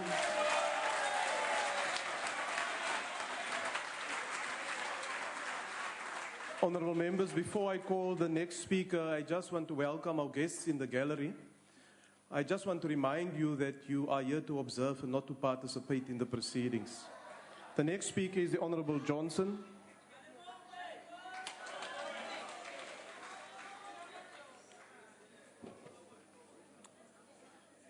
Chairperson, comrades, colleagues, fellow South Africans. Today marks yet another milestone in the history of our democracy through this budget, whose sole object is that of taking our country forward. We gather to recommit ourselves to yet another step in the direction of improving the lives of our people for the better. As the ANC, we stand ready to put the interests of our people at the center of our programs as demanded by our historical mission of serving our people. For these reasons above, as the ANC, we endorse the 15.2 billion rand budget for 2016-2017. Fellow South Africans, water remains a basic human right as it is enshrined in our Constitution. The journey towards provision of safe drinking water and dignified sanitation became one of the priorities of the new ANC-led government in 1994. I must say that this journey was a painful one, as some died, whilst others were forcefully exiled and jailed, lest we forget. It is the same journey that continuously prioritizes the vulnerable human groups the aged, the women, children, and the disabled. Colleagues, this august House must be on constant reminder that water provision before 1994 stood at 60-odd%. And we can pride ourselves today that this figure has since been reduced tremendously through the strides of the ANC interventions, which today stands at around 10%. Bantu basenjerere, base Lamontville, Efergonug. President Mandela once said, I quote, "Let there be work, bread, water, and salt for all."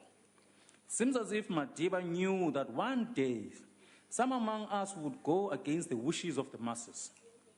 This begs the question to those who are against this budget: who do they really represent? Fellow South Africans, be warned about who you support with your acts, as some in this House are openly saying no to this budget, a budget whose intention is to improve the lives of ordinary people, the so-called colored, the Indians, the Africans, poor white compatriots, the disabled, the youth, and the women. This budget equally seeks to provide opportunities for black industrialists to thrive. Yet some of us in this very House of Parliament are saying a big no to this progressive budget. Mensa van Musselsplein, Khalishiwe, the people of Wentworth, Bantu Basezwite. These services must be positioned to be at the center of social and economic activities of our people. The recently launched War on Leaks campaign has started yielding some results through raising of awareness among our communities about the need of saving water and protection of our infrastructure. This campaign has started contributing immensely in changing the lives of our young people in our country. This bears testimony that indeed the ANC-led government cares. As this campaign garners shape, embedded in it must be an earnest program of maintenance and protection of our infrastructure, aged or otherwise. Comrade Minister, there is a general consensus across the political landscape that this is a balanced budget that fits for its occasion. This budget is 3.2 less than the 2015-2016 appropriation. However, more can still be done with less, and this is evident in the way in which this vote sets out to address current South African water and sanitation needs. The current needs range from access to water and sanitation services, protection of water resources from pollution to over-exploitation, water demand management, drought relief, and infrastructure development and management. Bantu base Khayelitsha, base OR Tambo, base Madibeng, base Botshabelo. Stats SA General Household Survey of 2014 and the Institute of Race Relations. The South African survey tells us that 90% of households now have access to piped water in 2014, which is an improvement from 79% in 1996. Indeed, South Africa drinks from the tap. On the other side, access to RDP standard sanitation stood at 79% in 2014, which is an improvement from 16% in 1996. This means that only 10% of the household lack access to piped water and 20% of households lack access to RDP standard sanitation. Again, who in his or her right mind will vote against such a revolutionary budget? That person or party does not care about you, the people of Tshwane. They don't care about you, the people of Majakaneng, Manenberg, Vembe, Pongolo, from benefiting from these programs towards changing your lives for the better. To the DA members here and abroad, this budget, once again, you are reminded, it seeks to redress the injustices of the past in the area of access to water and sanitation. You shall all be knowing as to who really is and has been responsible for such injustices. But Wako Northwest, Wako Free State, KZN, Mpumalanga, Limpopo.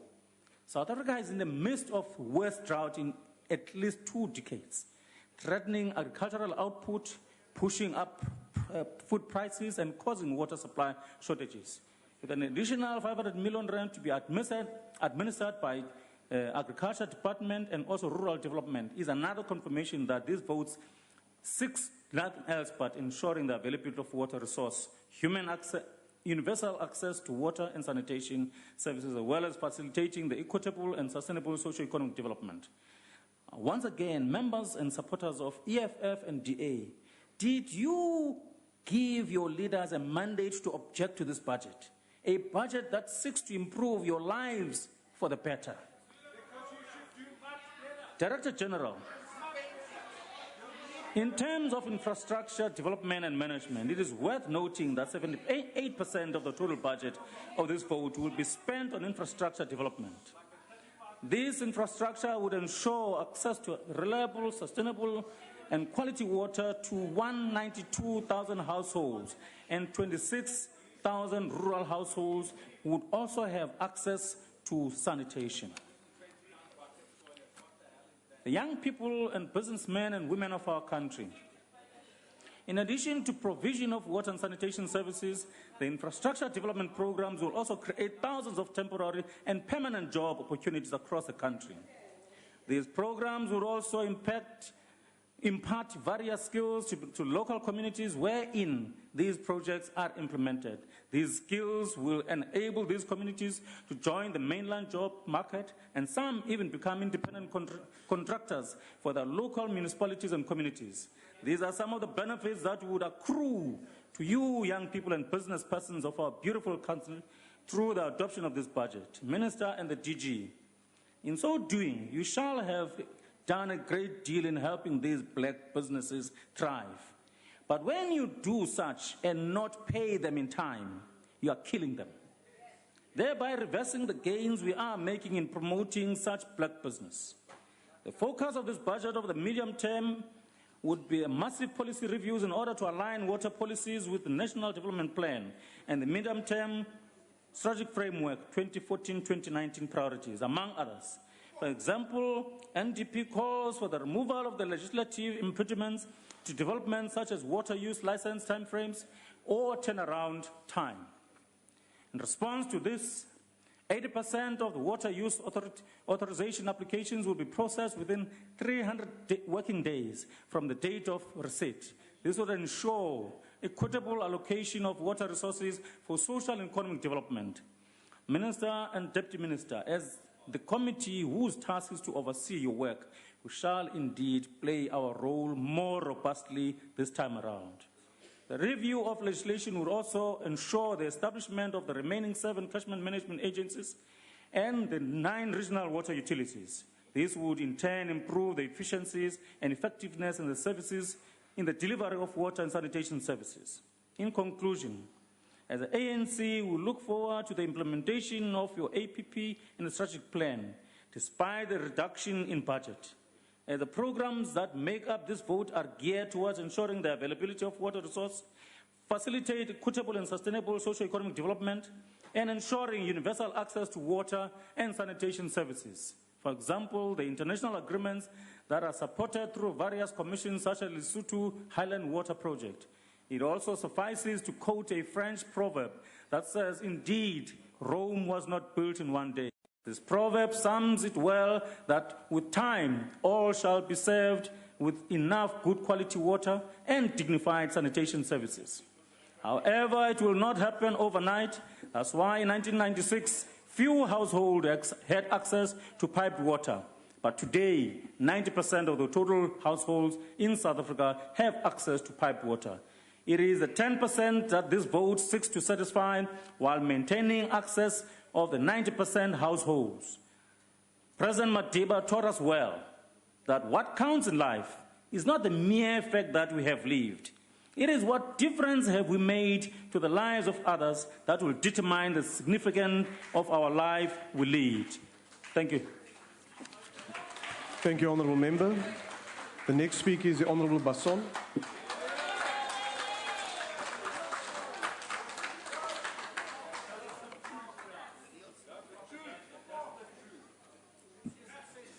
Chairperson, water is life, sanitation is dignity. This is the slogan of the Department of Water and Sanitation. To achieve this, South Africa needs a government that is committed to uphold the Constitution and place the people of South Africa first.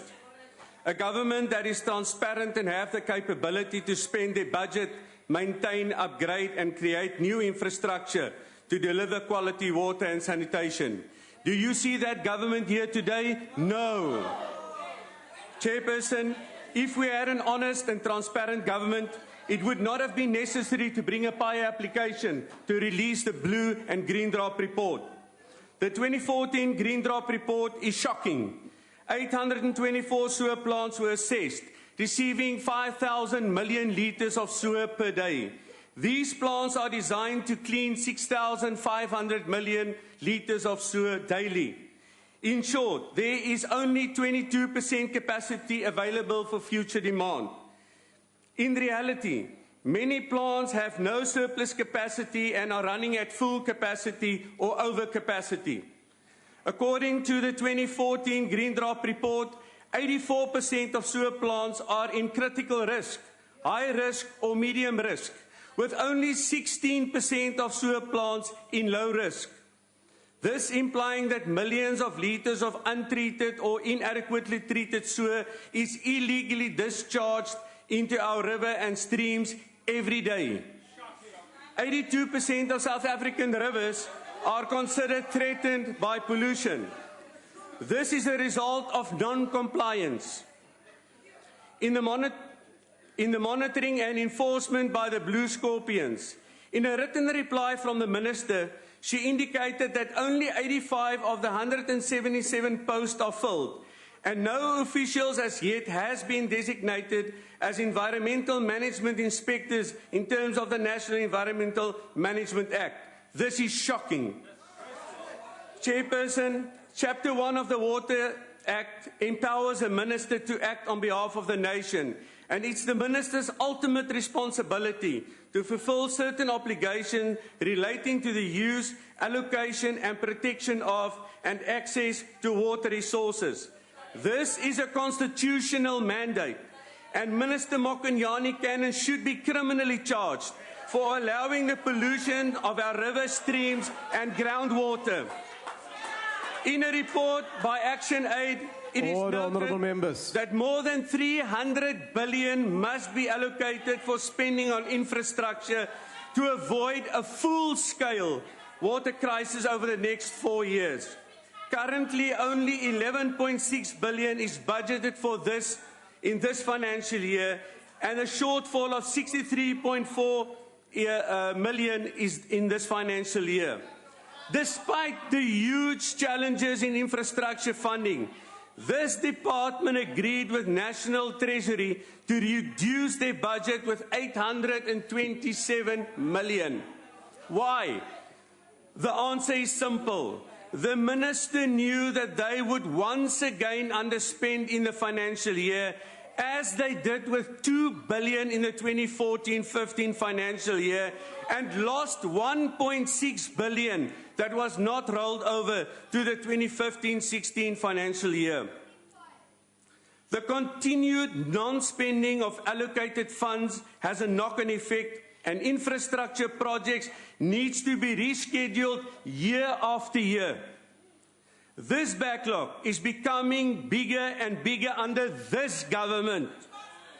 ANC, municipalities and water board owe this Department of Water and Sanitation 2.9 billion, and they seek assistance from COCTA to recover the money from municipalities. In the event that this could not be recovered, the budget will be revised downwards again. It is important to note that no money is owed to the Department of Water and Sanitation by DA-controlled municipalities. Minister, here's your report. For this reason, it is no surprise that 9 out of the top 10 municipalities are governed by the DA, and the 10 worst municipalities are governed by this side of the House. The DA acknowledged that South Africa has made progress in the access of drinking water to our people, but this trend is rapidly reversing due to the crumbling infrastructure under ANC control. Chairperson, 12 months after Midrand has been placed under administration, and 6 months after I informed this House in November last year, The horror story that the minister never will tell is still continuing. This old lady, Joanna Mweng, who lives in a township called Letlebile in Maribeng, which ironically means place of water, is still rolling a 200-litre drum full of water from a borehole for 2 kilometers to her house, where she had running water just more than 2 years ago. She uses half of her pension money to pay for this water. She is one of millions of South Africans struggling without water. Members. Not because of drought, but because of poor infrastructure, corruption and mismanagement by the ANC government. South Africa, on the 3rd of August, you've got 2 choices. Stick to this government and be part of the worst-run municipalities in South Africa, suffering without water, or vote DA that will bring freedom, fairness and opportunity to your municipality, that will deliver you with quality services that you deserve. I thank you. Order, honourable members. The next speaker is the Honourable Kaula.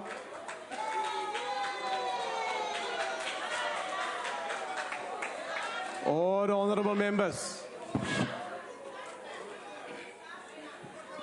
Ngibonge sihlalo. Ngicela nithule bafethu ngizosiza nina la. Sinhlangano ye-EFF sithi siyayichitha le budget. Kuyimanje lapha ePort Elizabeth ku-Ward 24 abantu bahlala nomfulo onukayo phu uSwarkop. Ayikho into eyenziwayo ukuthi abantu bathola amanzi ahlanzekile. Honourable members. Ngiyadinga ama-minute amshem. Continue, honourable member. Ngiyabonga. Laphaya KwaZulu Natal eMoy River ku-Ward 3 amanzi awekho. Kodwa emgwaqweni uthola amapayipi aqhumile axhaphaka, itamkoko ngicela niyibuke ukuthi zinjani. Minister, imali zabantu kobelungu ngeke uyibone yenzeka lento. Kuphonseka ngisho abatwana. Ngilaleleni ngiqondene nani ngqo, ngizonisiza. Kwezinye izindawo ezinenkinga kakhulu ise-Mayville e-101. Inkinga yakhona kwakhiwa izindlu lohulumeni enilonithi uyaqhuba. Asimfuni uhulumeni oqhuba, asifuna osebenzela abantu. Abanama-toilet abantu bakuleya ndawo, abanagesi, abanamanzi. Bonke abantu besifazane basebenzisa i-toilet elilodwa. Basebenzisa i-toilet elilodwa. Buka nje isihlazo. 23 years nibusa. Wash out Makondo.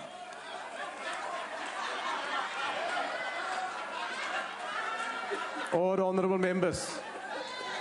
Phoenix.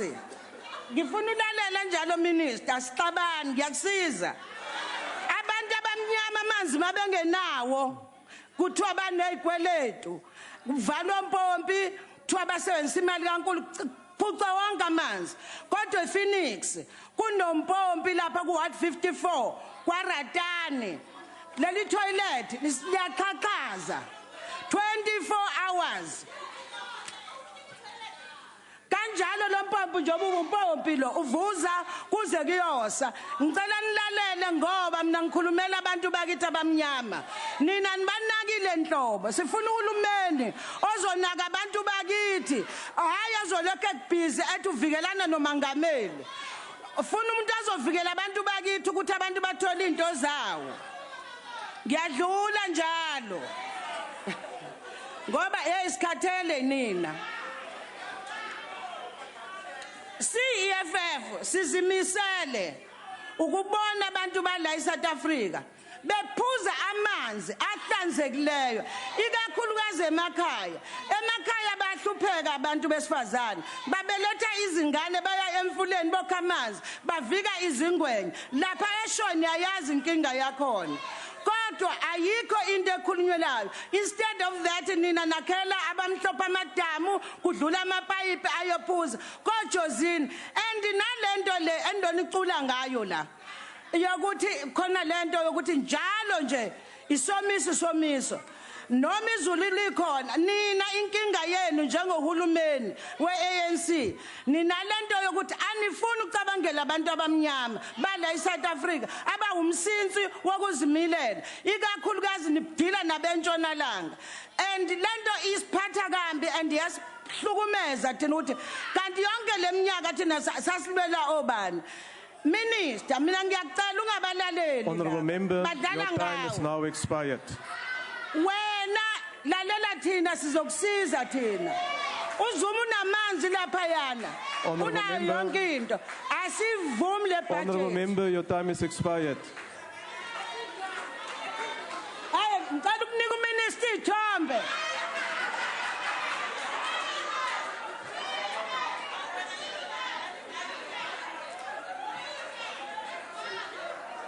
Order, honorable members.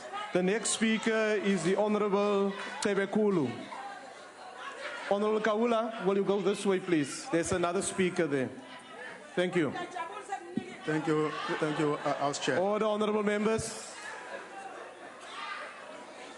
Honorable House Chair, as the department is a new department and has the added function of delivering sanitation services. Order, honorable members. And as South Africa is still in the midst of water and sanitation crisis, we would have expected the department to have received a greater budget.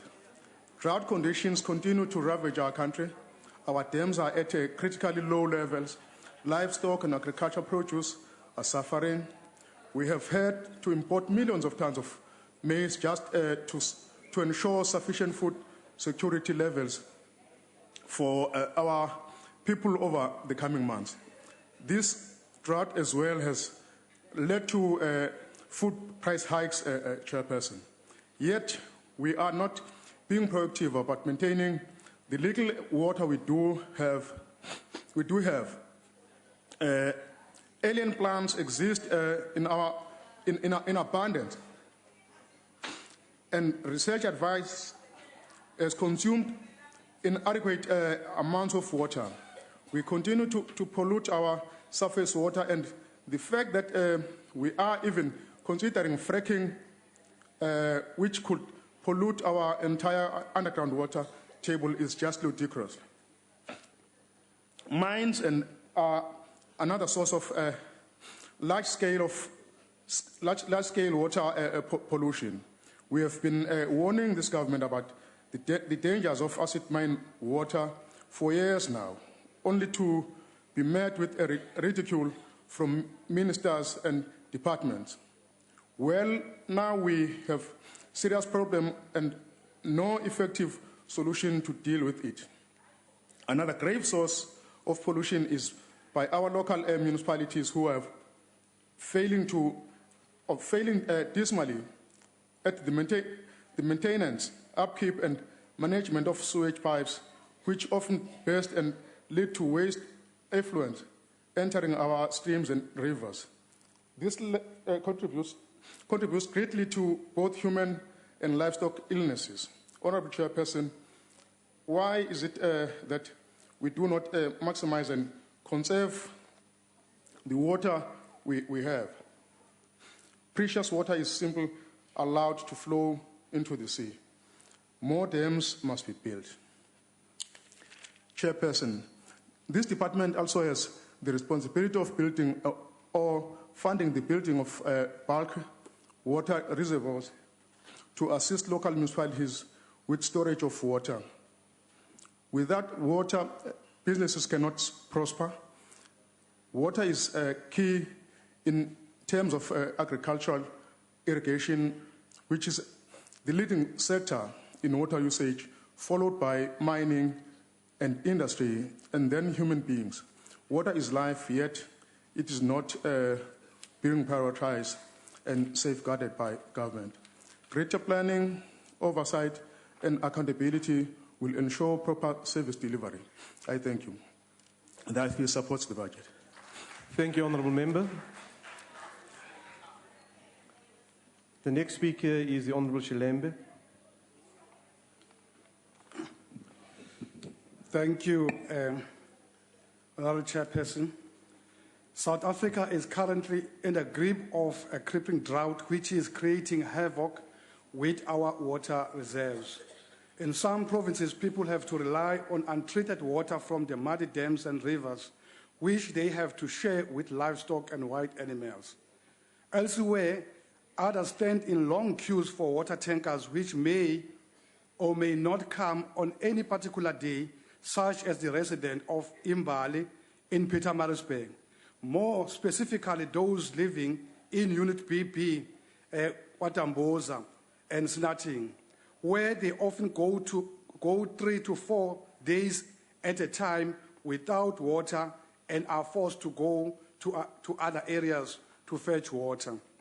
When we look at the budget for the Department of Water and Sanitation, it becomes easy to see why we have a situation where our people do not have universal access to clean, safe drinking water. It also becomes easy to see why some of our people still have to suffer the indignity of bucket toilets. The total budget allocation to the water and sanitation needs of our people is 15.7 billion, an amount which the NFP believes is totally inadequate.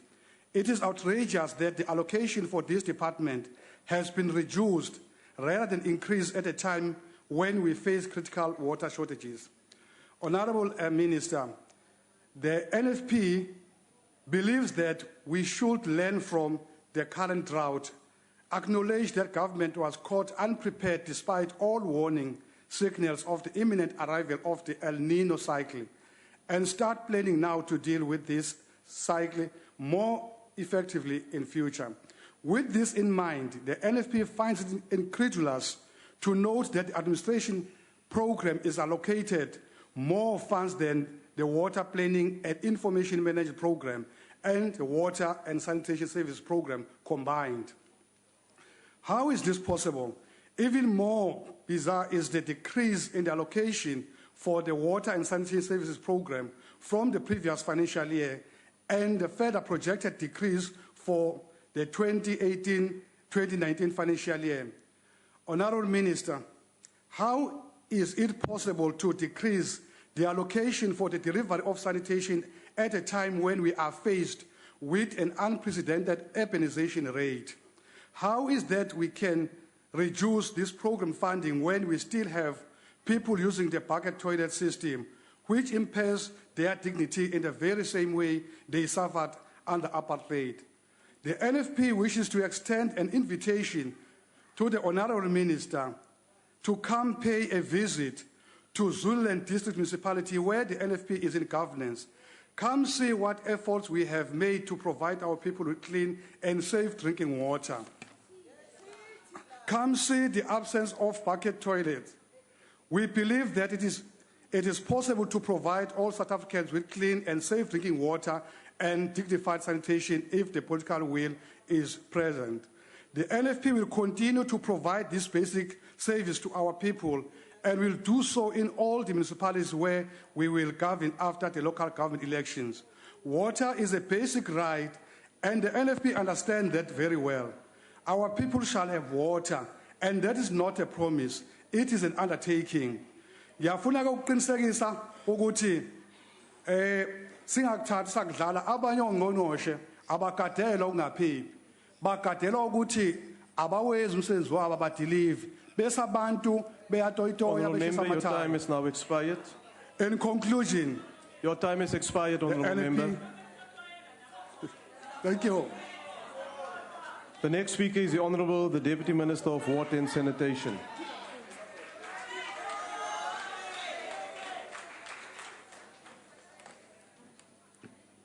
Mandibulele sihlalo obekekileyo. Ndibulise ungqongqosha wezamanzi nezogutyulo lelindle uNomvula Mokonyane namasekela akhoyo apha kwindlu yowiso-mthetho. ndibulise amalungu onke eParlamente akhoyo, ndibulise iibhodi zamanzi esizaziyo ukuba ziyasebenza. Sibulise iindwendwe zethu ezilapha zonke, manene nani manenekazi. Imbali yeli lizwe iyimbali yocalucalulo ngokobuhlanga. Iinkonzo zikamasipala phambi kuka-1994 bezijoliswe kubamhlophe kuphela. Yiyo loo nto ufumanisa u-Honorable Basone ephethe iifoto zabantu abamnyama. Asoze kubekho umuntu omhlophe oqhuba ikirive ethatha kude amanzi. Asiyoyiki loo foto ngoba siyayazi uba kusekhona abantu abaqhubayo besuka kude. Nina nalungisela nina nedwa ngexesha lenu. Yiyo le nto uphethe ikirive, khawuphathe zabelungu. Akho nomnye umlungu ozawuqhuba ikirive othatha kunye amanzi. Because ngo-1994 benijonga abantu benu bodwa. Khanisiyekeni senze umsebenzi nabantu bethu abamnyama. Kwindawo zabantsundu iinkonzo ezifana amanzi nelindle bezifumana kwindawo zikawonkewonke phaya ezidolophini. Ukanti emakhaya abantsundu bebesela imilanjeni besebenzisa iintili, amahlathi namatyholo ukuzinceda ngasese. Kunjanje bamatyholo anothetha imbali yawo angasicela into ezinkulu. Sibulela urhulumente we-ANC ngokubuyisa izidima zethu. Sihlalo njengoko sonke siqabela ukuba le nyanga yinyanga yabasebenzi. Khawuze nofoto omlungu oqhuba amanzi. Olu hlahlo lwabiwo-mali lifana nabani batoyitoyisayo ezitratweni ihlale ezindlini nina. Lusekeleze ekuphuliseni iimpula zikalijaxa abangenandawo, ingakumbi oomama nolutsha. Yiyo le nto sithi namhlanje sizenza ulwahlulo-mali ukujongisa koba kwezo mpula zikalijaxa ezingazange silungiselelwe yi-DA. Sihlalo ulwabiwo-mali maluqonde njengesicwangciso sokusebenza nokukhanyisela amagama asele nendawo nemihlaba eselisihambile ekuphuhliseni iimeko zokuphila kwethu. In the last financial year, the department assembled women in Gauteng from the length and breadth of our country to engage them on mechanisms and strategies in the development of water and sanitation infrastructure. These women represented planners in the government, public representatives, community-based organizations, non-governmental organizations, academic institutions, women in water and sanitation, and the business sector. These women are now working with the department as part of Women Incubator Program. Sihlalo, I am pleased to report that Prince Albert II of Monaco Foundation will be presenting the Water Research Commission with the 2016 Water Award for outstanding commitment to providing sustainable access to water resource, water supply and sanitation in South Africa on the 30th June 2016. In cooperation and collaboration, departments with Operation Department with various provinces, municipalities and the business sector ensure continued provision of water in areas that were severely affected by drought, especially in the KwaZulu-Natal and Mpumalanga and Free State. Department of Cooperative Governance and Traditional Affairs has now called on municipalities to set aside up to 8% of their operational budget for the maintenance of water and sanitation infrastructure. We have always maintained that government cannot work alone, and to that effect we are grateful for the citizenship that has been displayed by various business partners in providing relief to drought-affected areas in our country. Operation Hydrate has to date supplied over 3 million litres of drinking water to various municipalities at Pedi in the Eastern Cape and Windberg in the Free State. Also, business partners in the construction industry have made undertaking to contribute to skills development in the water sector as part of youth development. In the partnership with business partners, once again, we have exposed and connected more than 3,500 learners and 100 educators in the latest technology. 5 media classrooms were awarded in the last financial year to 5 schools in the Free State, Eastern Cape, Gauteng, KwaZulu-Natal, and Western Cape. Thank you to MTN. Civil society partnership established during the last financial year resulted in the development of water and sanitation community forums in 21 of 27 district municipalities. This work will continue in this financial year. These forums will underpinned by common terms of reference adopted at the national level. Through newly established water and sanitation hotline, members of the public will have a central point where they can access information and register water and sanitation service challenges. Hotline will ensure speedy response and improve customer satisfaction level. The toll-free number, Mamelan, the toll-free number is 0800 200 200, and the SMS is Siakuba. The SMS, Mamelan 4517, is accessible between Yaingeko Lendo, Mamelan, between 8 a.m. and 10 p.m. weekdays, our Mamel, and 8 a.m. to 4 p.m. on weekends. The War on Leaks program, which you are against, against the program, was launched in Nelson Mandela Bay on August 2015, and currently, currently has about 3,000 trainees that are in the system as plumbers, water agents, and for the first time in South Africa. Viva ANC, viva! At the beginning of the project, experienced some challenges, which included the following. We know that there were long distances between training facilities and areas of distance of some trainees. Some trainees confused this training into employment. These have since been resolved, and our recent visit to Mpumalanga is shown that both administration and trainees in the facilities are happy that the minister, my minister, and the president brought this War on Leaks training. For the first time, they are the students. Na babantwana bam, malala, siyakuba. Nina nilibela kumachisa abantu abamnyama ezitratweni nihlala apha nanimhlophe.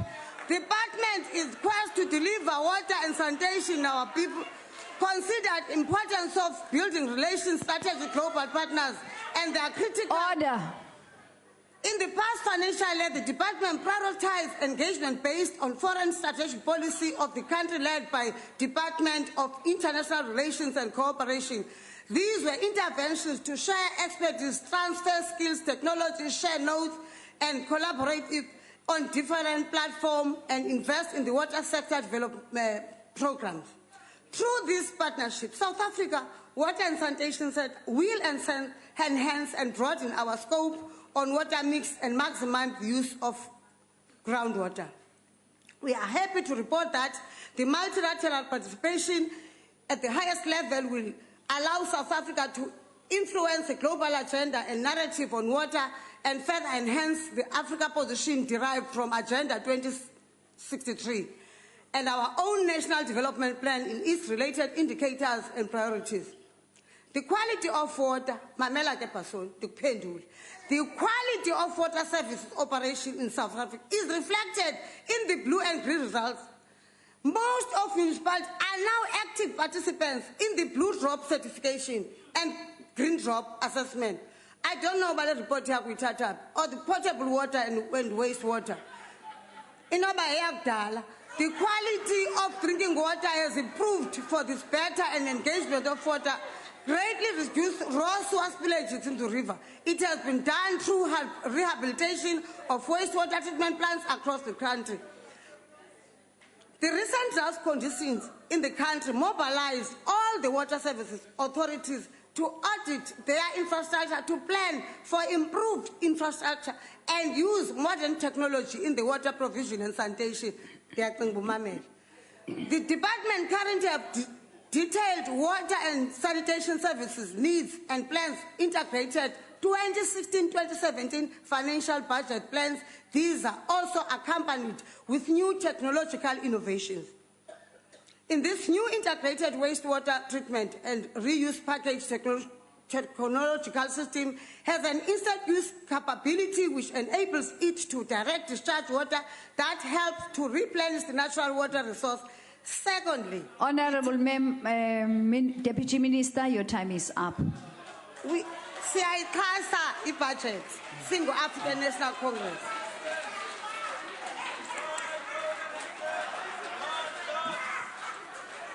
Thank you, Honourable Deputy Minister of Water and Sanitation. I will now call upon Honourable Member T. Makondo.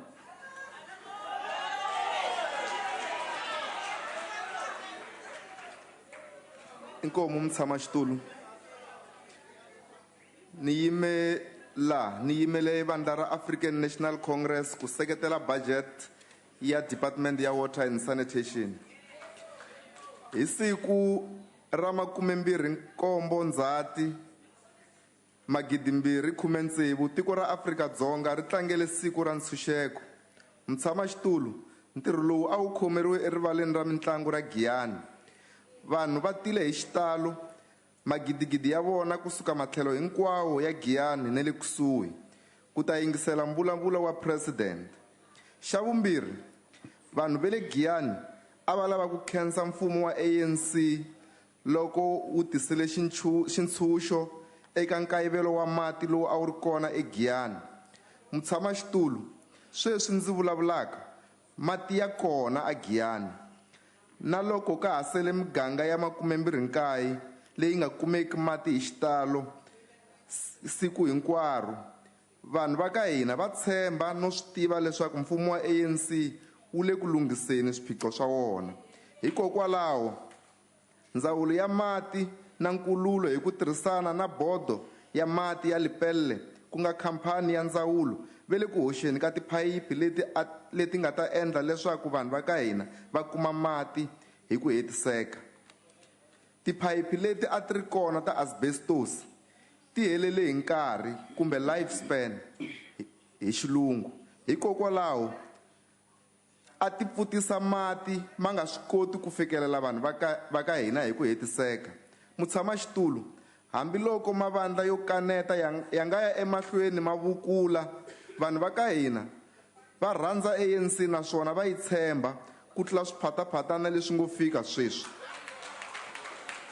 Hambi ku ri lava EFF va nga hlambanya kwala palamende va ku vanhu va le Giyani va nge kumi mati, vo salela ku nyuma sweswi. Hikwalaho vanhu va le Giyani va kota ku kuma mati. Lava DA na vona hi fambe na vona ku ya kambisisa ntirho lowu ndzawulo yi nga ku endleni le Giyani. Nkulukumba Leon Basson u tlhele a vulavula na vaakatiko va Giyani hi ku tirhisa radio station ya Giyani. A khensa ndzawulo ya mati eka ntirho lowu yi nga ku endleni. U tlhele a vula leswaku u tsakisiwe hi plant yo basisa mati leyi va Lepelle va nga yi aka. Ho hlamala loko namuntlha la a ta bahuwa ku ri ku wa swi tiva leswaku ndzawulo yi le ku tirheni. Chairperson, South Africa remains at the top of the driest and water scarce country in the world and amongst the hit hard by drought in Southern Africa. The ANC will continue to ensure that in this program, water planning and information management, we balance the equitable allocation of water for domestic use and economic development. Since 1994, over 90% of our people, especially those who were marginalized systematically by the apartheid regime, have drinkable water. And those who do not have access to water, they must know that the ANC government have got programs and plan to ensure that they have drinkable water. Currently, we have got 2 catchment management agencies in South Africa. The Department of Water and Sanitation is in the process of establishing new 7 catchment management agencies to bring them to 9. These catchment management agencies will go a long way in managing our water resource and rehabilitating our river system. These catchment management agencies will also assist in monitoring those who pollute our water resource and pose danger to our environment. Government will come up with concrete permanent solution to acid mine drainage over the medium term to avoid the imminent danger in which is about to happen. Part of our solution will be to resolve fragmentation of legislation in awarding of mining licenses, which will ensure that all departments involved work together. Chairperson, the principle of polluter pays must be seen to be working, not just a slogan. Blue Scorpion must be visible in mining areas and not come when the crisis has emerged. Chairperson, local government will have to take its space in terms of maintaining water and sanitation infrastructure. We urge big companies which have financial capacity to come to the party in employing alternative solutions in conserving our water resource by recycling or reuse, so that those who do not have water get water. Mtshama xitulu hi hluvula xidloko eka tikhampani to fana na Coca-Cola na Avis leti hlayisaka mati. Coca-Cola yi hlantswa mabodlele ya vona hi nkahelo kumbe xitimi. Loko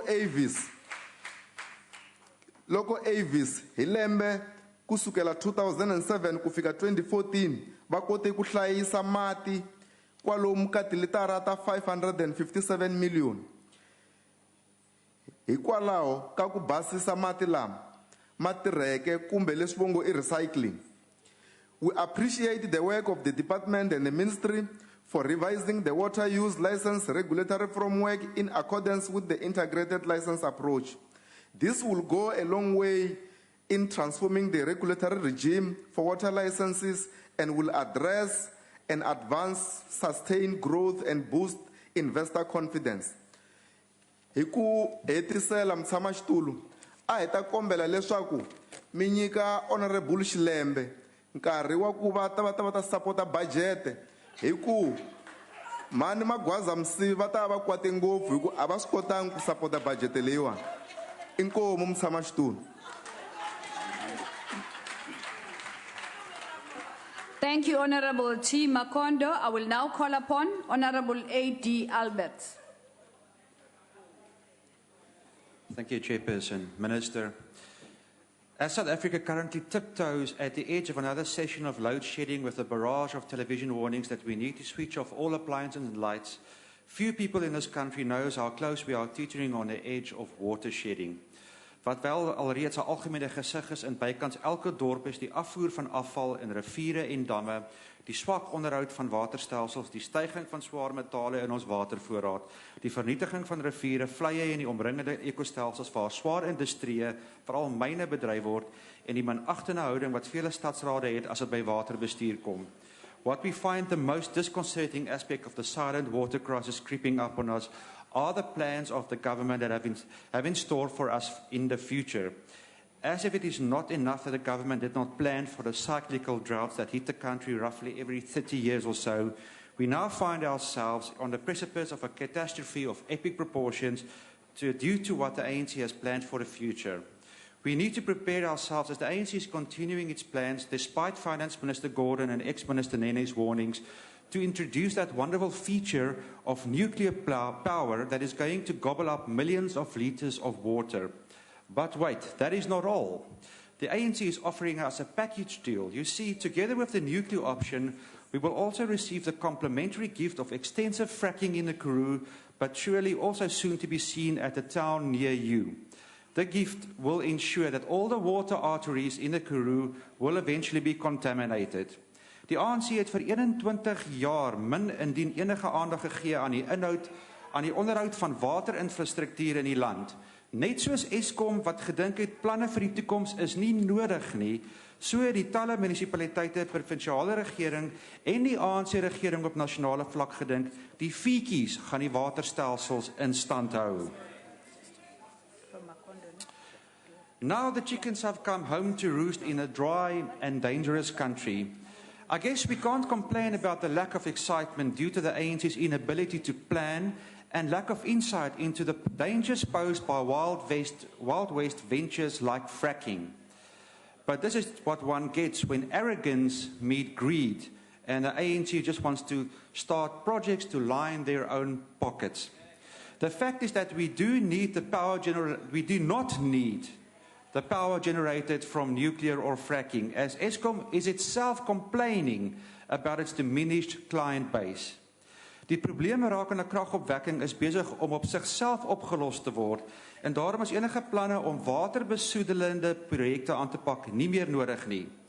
Die departement moet hom nou eerder toespits om die basiese reg te kry, soos die onderhoud van die waterstelsels in Suid-Afrika, al die nasionale waterstelsels en die behoorlike vervolging van diegene wat besoedel, wat wel nie gebeur nie. Ons kan maar net kyk wat in elke dorp gebeur, hoe afval in die waterstelsel inkom en in die riviere afvloei, en hoe elke rivier bykans, omtrent elke rivier in Nelspruit en in omgewing as ook in die Hoëveld vernietig is weens onwettige mynaktiwiteite of aktiwiteite wat wel gedoog word deur die regering waar nie behoorlike lisensies uitgegee is of waterregte bekom is nie.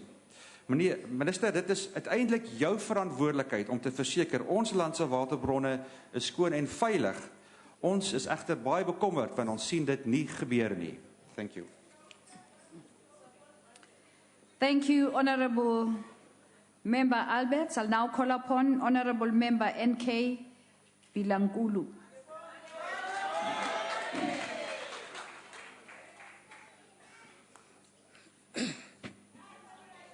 Mchapseki msamu wa xitulu, holo dzemana na Mkonyani, xandla xa holo dzemana na Tshwete, vachapseki hinkwerhu, vuyeli bya hina, va matlharhi ni va swirhundu, vaakatiko va Afrika-Dzonga, ndza mi losa avuxeni.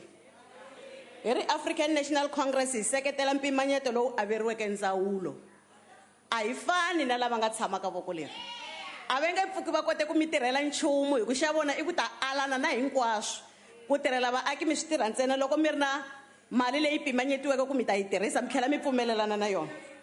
Mutshami wa xitulu, ndzi twa ndzi xiximiwe ngopfu ku va un'wana wa lava va nga ni xiave eka njhekanjhekisano wa mpimanyeto wa timali wa ndzawulo ya mati na nkululo. Vhoti ya 36. Mati i vutomi kasi nkululo i vutinyungubyisi bya hina. ANC i government leyi nga ku tirheleni ka ku antswisa vutomi bya vanhu. Ndzi rhandza ku hoyozela Holobye Mkonyana eka ku nghenelela ka n'wina endzhaku ka loko ku ve na hungu ra ku Giyani a yi nga vi na mati naswona na sweswi a yi na mati. Eka tiko ra Giyani hi karhi hi vona mihandzu ya ku nghenelela ka n'wina.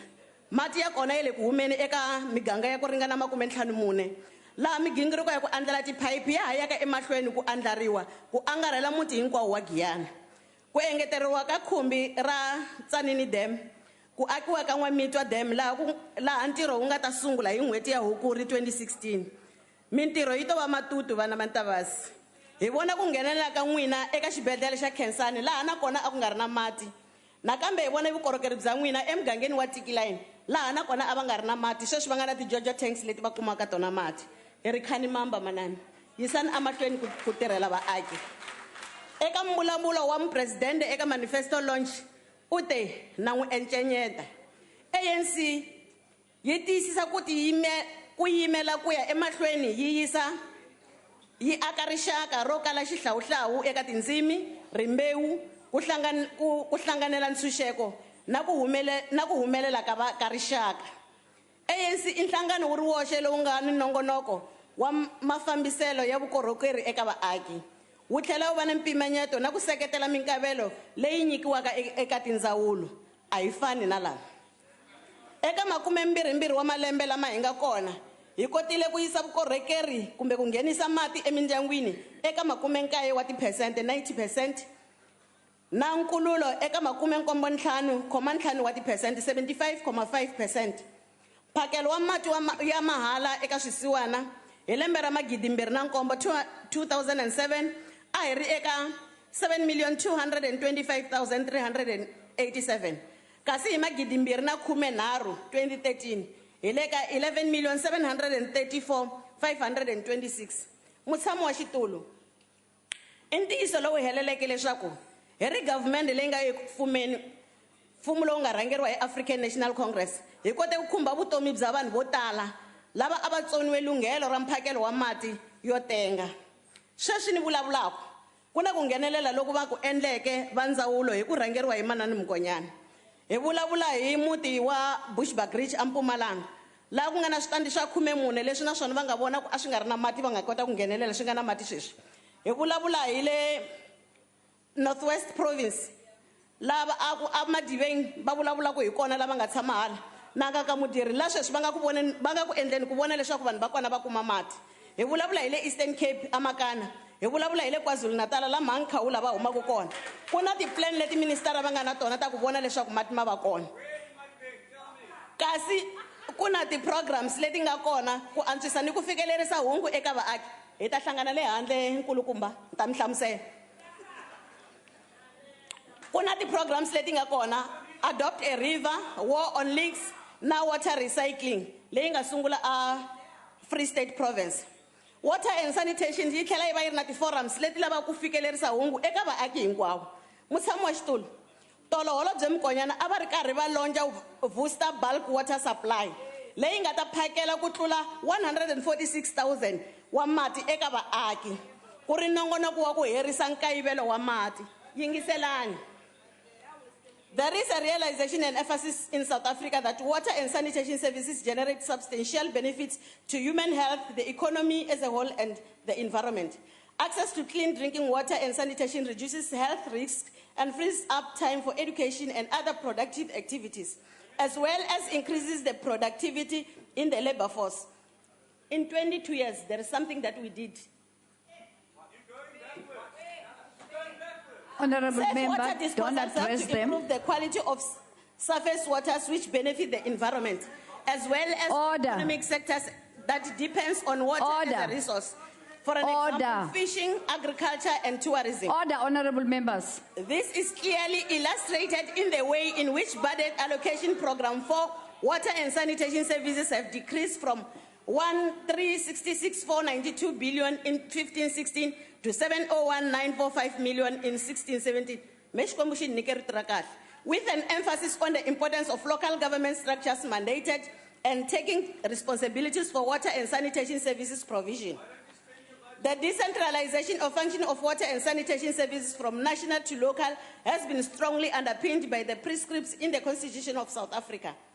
In the Constitution of South Africa, 1996, the prerequisite application of the National Water Act, Water Service Act, the Public Finance Management Act, and the Municipal Financial Management Act. This fundamental piece of legislation acts as strong accountability measures to access the importance of investing and turning finance into services for 2015 and beyond at national, provincial, and local spheres of government to ensure that all citizens have access to safe and equitable water and sanitation services.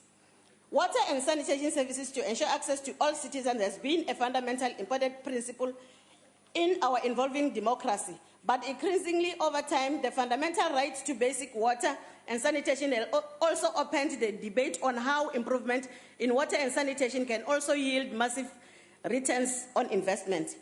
Nakambe kuna nongonoko lowu pfunetaka varimi lava pfumalaka. 1,348 wa varimi va pfunetiwile hi timali ku endla migero eka swifundzha hinkwaswo.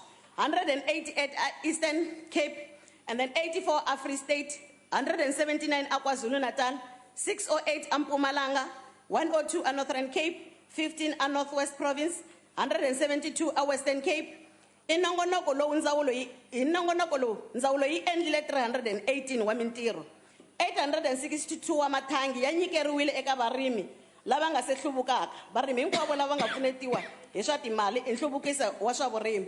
Swilo leswi swi va swi endlaku hi leswi hi ri African National Congress hi nga teka swiboho aka conference ya hina ya 53 a Mangaung hi 2012.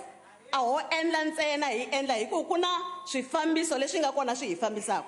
According to the AMCO study, water supply and sanitation in South Africa, turning finance into services for 2015 and beyond, the enabling environment for facilitating service delivery in South Africa is well developed, and South Africa has performed well with respect to the developing building blocks. Honorable Member, your time is up. Vaakatiko mi ti vonela ku ya hlawula lava nga tlhelo leri a va nga mi pfuni hi nchumu yana ni mahlweni hi ti 3rd August mi ya fotela African National Congress hi support budget. Thank you, Honorable Member Bilankulu. I will now call upon Honorable Member T.E. Baker.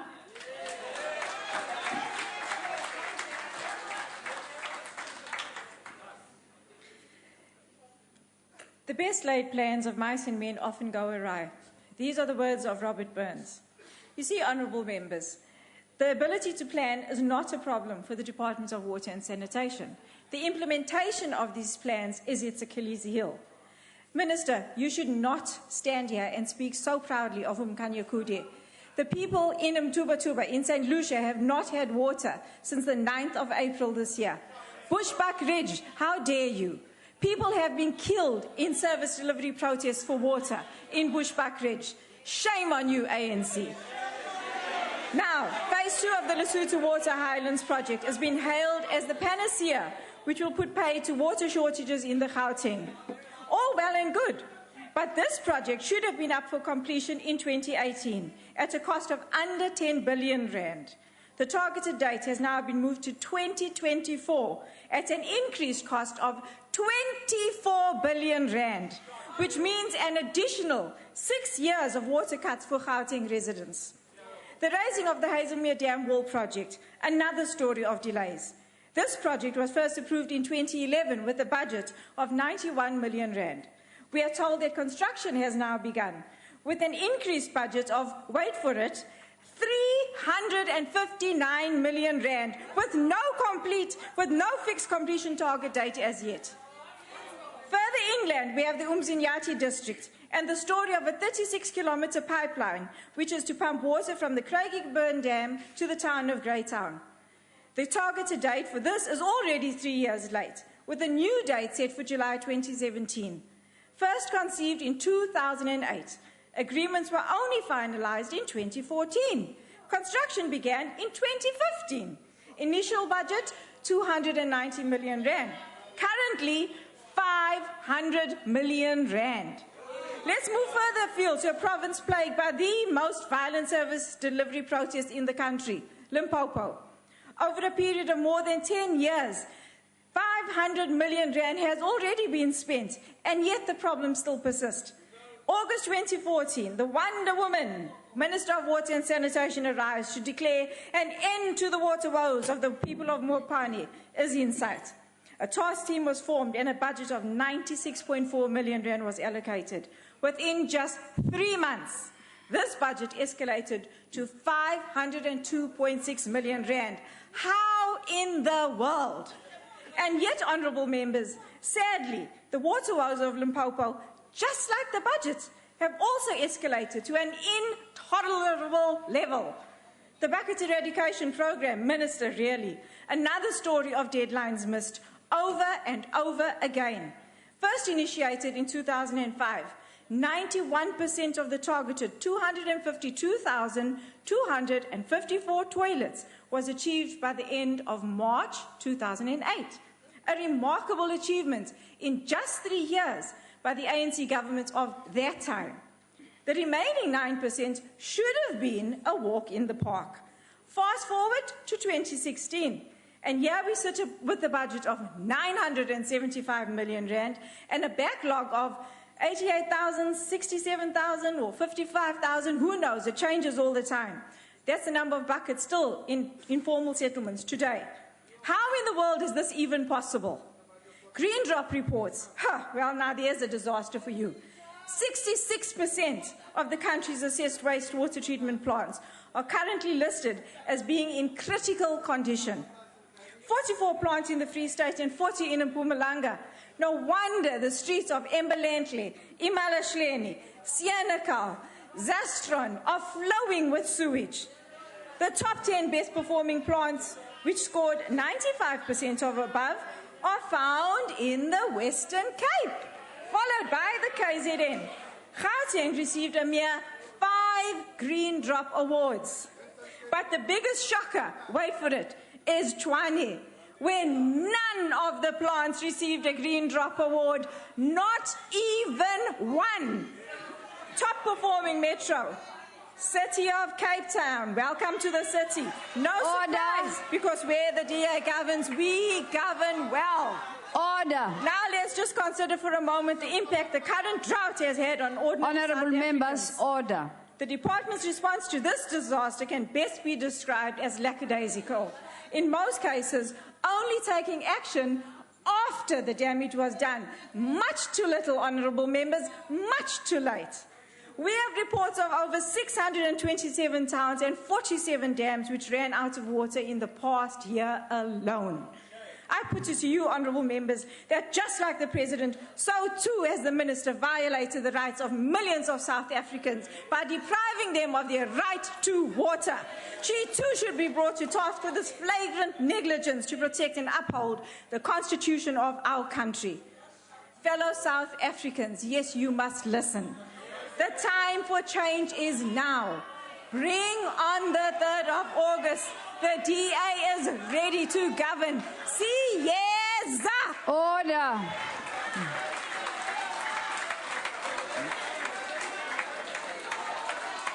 Thank you, Honourable Member Baker. I will now call upon Honourable D. Mguni.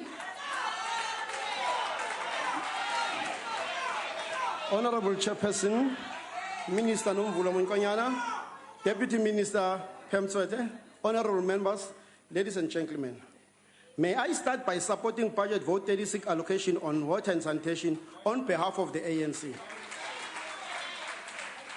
Honourable Baker, you know, all the increases that you see is because of the world economic downturn that is causing that. The budget is always reviewed because we want that to be done accordingly by this government. Number two, Honourable Tebekulu, the decreasing of the budgets, it's not done by the minister or the department. It is done by the treasury because of the same economic meltdown. So it's a directive, it's not the minister. Honourable Shelembe, Albert, you spoke about fracking and nuclear. This is the Department of Water and Sanitation. It is not the Department of Mineral and Energy. If you want to go and debate, go to that one. I heard Honourable Lion Becker, you said the DA municipalities are well run in terms of sanitation. Order. Go to Kaelisha and see what is happening. What is happening in Kaelisha?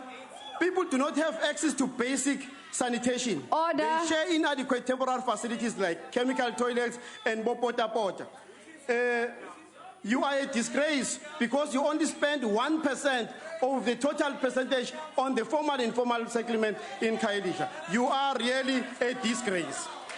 In the past, the water and sanitation infrastructure development with the required investment and capital funding and financing was limited to certain geographical wide sections of South Africa. But post-1994, the ANC government, in working towards meeting its right-based obligation, has had to make major decisions relying on investment, funding and financing towards water and sanitation infrastructure development to promote efficiency, establish sound and consistent sector policies, and supporting institutional arrangement for the execution of sustainable, economic and equitable water and sanitation infrastructure citizens. Honourable Leon, coming back to you, you have shown us some pictures of a person pushing drums of water here. Why didn't you assist that person? What car were you driving? A Mercedes? Honourable Kaula, I tried to look at your pictures. They were not visible. Did you take them at night? Next time you must use a flashlight so that you can see them more.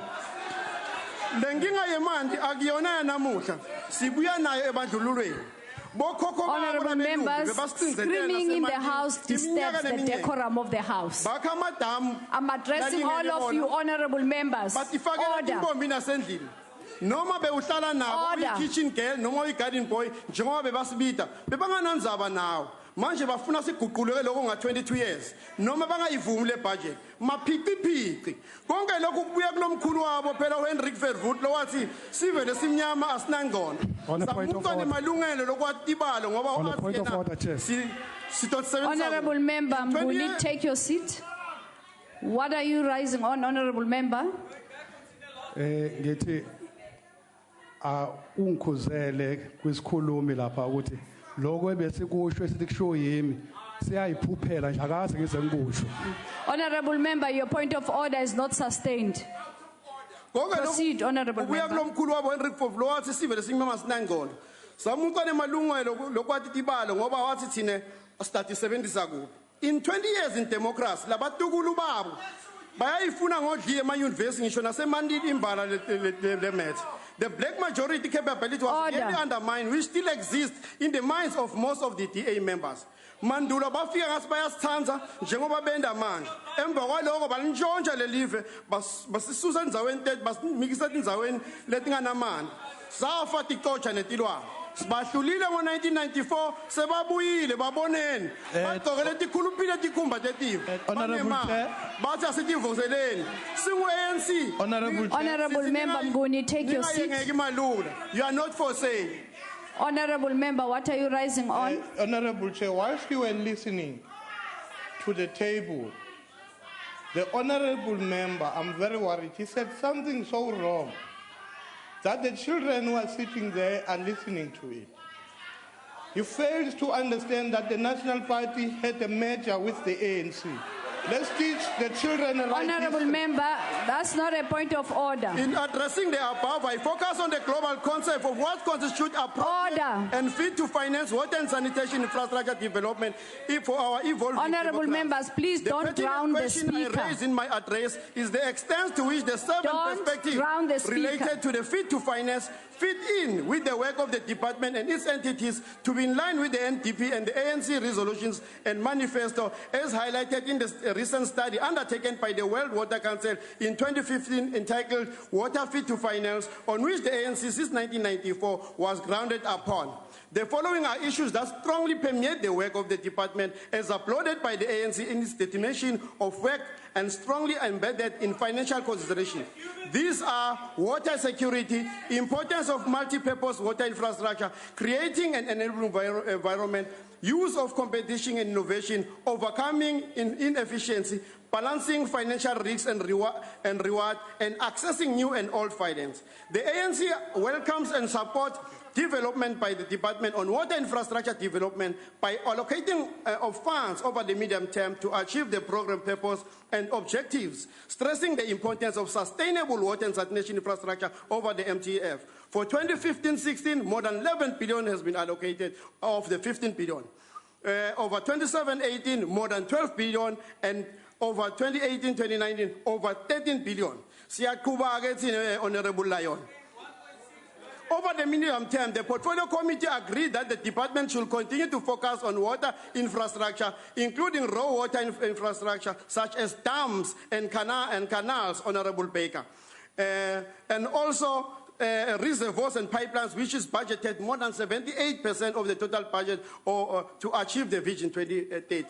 To ensure that water is available for households and farmers, the ANC supports the department through its implementing agents to complete 2 mega projects and 12 large water and wastewater infrastructure projects over the medium term. These are funded through the Regional Bulk Water Infrastructure Grant, which is allocated 15 billion. There are other examples, like over 54 million that has been set aside for Konka Dam water supply to Lukanji municipality in the Eastern Cape for 52,000 households, and over 150 million for the upgrading of the Vomaralstad wastewater treatment in the Makwanzi Hills municipality in the Northwest for 12,700. Astamthi ke thinela siyaquba sishoda ngawe. Now you get EFF, anivum the budget. Are you saying to our people they must not have water, they must not have economic emancipation, they must not have job creation? Shame on you. As I conclude, my principal minister, in consultation with the Minister of Environment, may I draw your attention to the essentiality of also investing in the maintaining of ecological infrastructure to add value on water and sanitation built infrastructure in South Africa. The recent discussion on the nexus between the investment and the built infrastructure and ecological infrastructure shows that the strategic investment in ecological infrastructure lengthens the life of existing built infrastructure.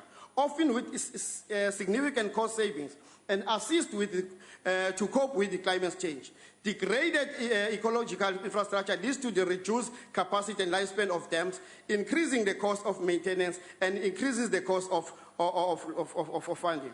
Yes, there are challenges facing the water and sanitation infrastructure development program. But the fact is, post-1994, investment has begun to reshape the South African landscape to the full realization of the economic and social constitutional right for all citizens. Nina Begnene, niloko nikhuluma ngalabantu labang 20,000 kule ngudla lethatha 30,000 kule manifesto launch. Nguliphi lelibala belapha ya? Bebakuphi lalabamhlophe njengoba nigcwele nina nila. Nidlala ngalendlu lemnyama. Ngiyakholwa bebahleli kuma mention wabo nasema beach babukela lama TV lamakhulu. Babukela labantu bakisi labamnyama laba babita ngokuthi ma monkeys and baboons bashiswa langa. Namhla ke nalo Judge Johnson uyaeda uthi kunema rapists ebantwini labamnyama. Labanye bebanikwe netimali. Bakhuluma bathi we want to change. What change? Change from what? From good to back to the sufferings and the things that you are doing today. Hayi bantu bakithi yidleni le mali. Niyati lana iqhamuka khona. Isende le ndlela. Thatha mali votela. Order, honorable members. Thatha mali. The less I say about the EFF, the better. You have moved from hatred of not only the ANC and this individual, but the entire people you claim to be representing. You know, anger is like a flowing water, which I presume to be normal as long as it flows. It's just that it denies itself freedom to flow. But hatred, which you EFF you possess, is like stagnant water. You know, the stagnant water is likely to have the following: becoming dirty, stinky, disease-ridden, poisonous, and deadly. You are chaotic, rejecting every progress, violent, most of all, lack the African and God-given principle, respect, Honorable Kaula, with the DA imitating you lately. Mbatsala, man, we are aware of this wage driver. We are watching your poisonous tongue, as Oliver Tambo once warned us of people like you. You have troubled water. My fellow South Africans, Oliver Tambo once said in the ANC 48 National Conference in Durban, I open quote, we did not tear ourselves apart because of the lack of progress at times. We were ready to accept our mistakes and, most importantly, correct them. Above all, we succeeded to foster and defend the unity of the ANC and our people in general. My fellow South Africans, do not despair. Kuba ANC, Kuba. Sishota ngawe mprofeti, sishota ngawe mfundisi, sishota ngawe sangoma, sishota ngawe ekhaya, sishota ngawe mkukini, sishota ngawe taxini, sishota ngawe university. ANC iyasebenza, ANC isebenzile. Honorable member, your time is now expired.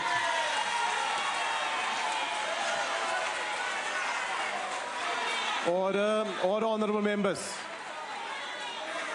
The next speaker is the Honorable Minister of Water and Sanitation. Order, honorable members. Thank you very much, Chairperson.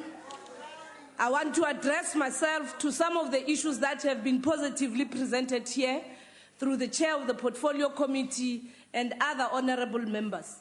Yes, indeed, we never said that we'll do a miracle within a period of 22 years.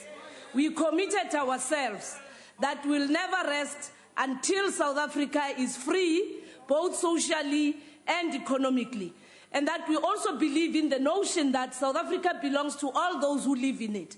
And hence some of our interventions in this province, where you are resisting to declare some of the informal settlements, formal townships, and hence you are not saving them, you're saving a minority that is out in the suburbs, and forget about Khayelitsha and Site C.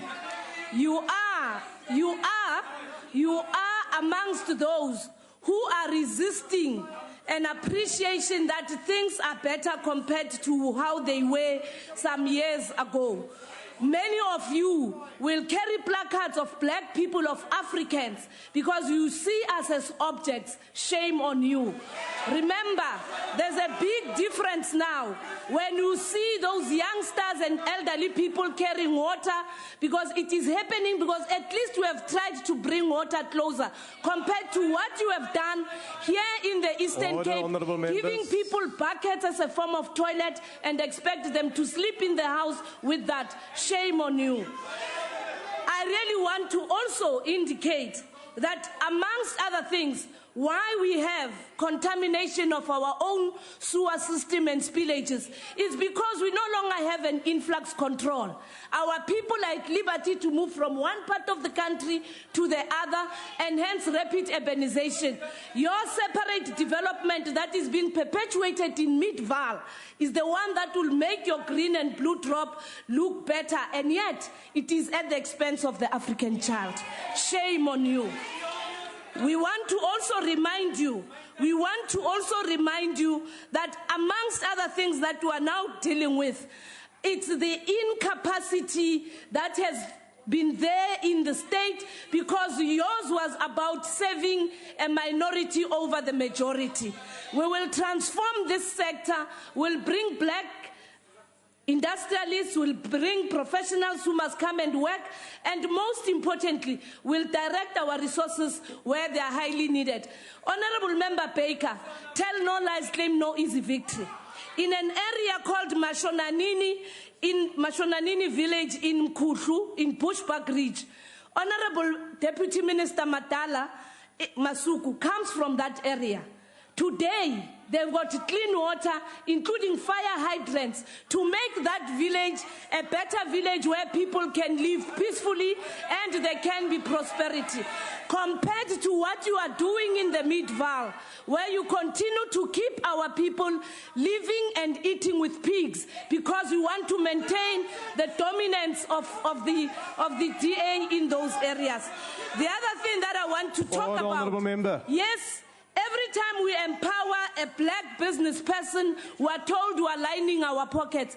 Time has come that we will not only rely on the capacity of white-owned big companies. We will give the young, we'll give women, we'll give black-owned companies, known or unknown by you, to be the ones that are going to now deliver in this particular sector. Call it lining our pockets. It's time for us to create wealth amongst our own black people.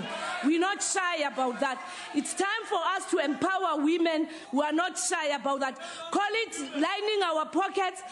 It will be up to you to continue saying that it is time for the African people to be involved in the construction and not only in the consumption of water. As I conclude, I also want to remind ubaba uShelembe ukuthi laphana kwaZululand kunje kunempucuko. It's because of our RBIC projects. We have bailed you out in that area because we care for every South African. South Africa belongs to all those who live in it. Mamukhawula ngenhlonipho nangomoya wesonto. Uyazi lezi ndawo okhuluma ngazo ukuthi indawo lezi bekuyindawo zabantu lapho babezibeke khona kungekho intuthuko. Siyasebenza khona manje, and in fact the lie that it is only the DA controlled municipalities that are doing good. eThekwini is one amongst the best. It has been assessed independently and worldwide that it is. What I have to tell you, we will never tire serving our people. And we know that we are all by ourselves. And Member Basson, I dare say to you, show me Mrs. Van Niekerk who's getting water in the way that you have shown us, Mrs. Shabalala. Honourable Minister, racist your time is now expired. And exploitation of our people. We will work. We know that you are alone, and we hope the electorate knows it is only the ANC that can bring a better life in South Africa. Thank you, Nyabong. Order.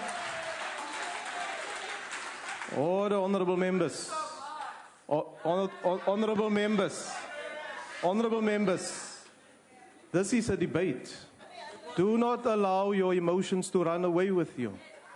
Be in control of yourselves. I can't control you. Your emotions belong to you. Order. Members are reminded, order. Members are reminded that the debate on the energy budget vote will take place at 2 o'clock in the National Assembly, and the debate on defense and military veterans budget vote will take place in the old Assembly chamber.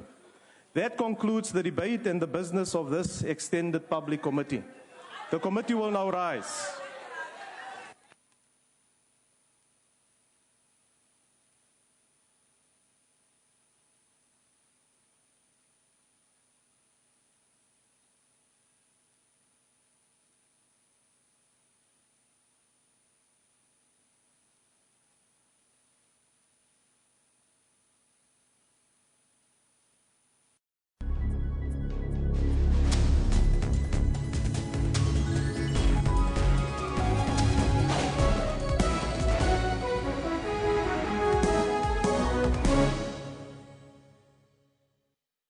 Other person has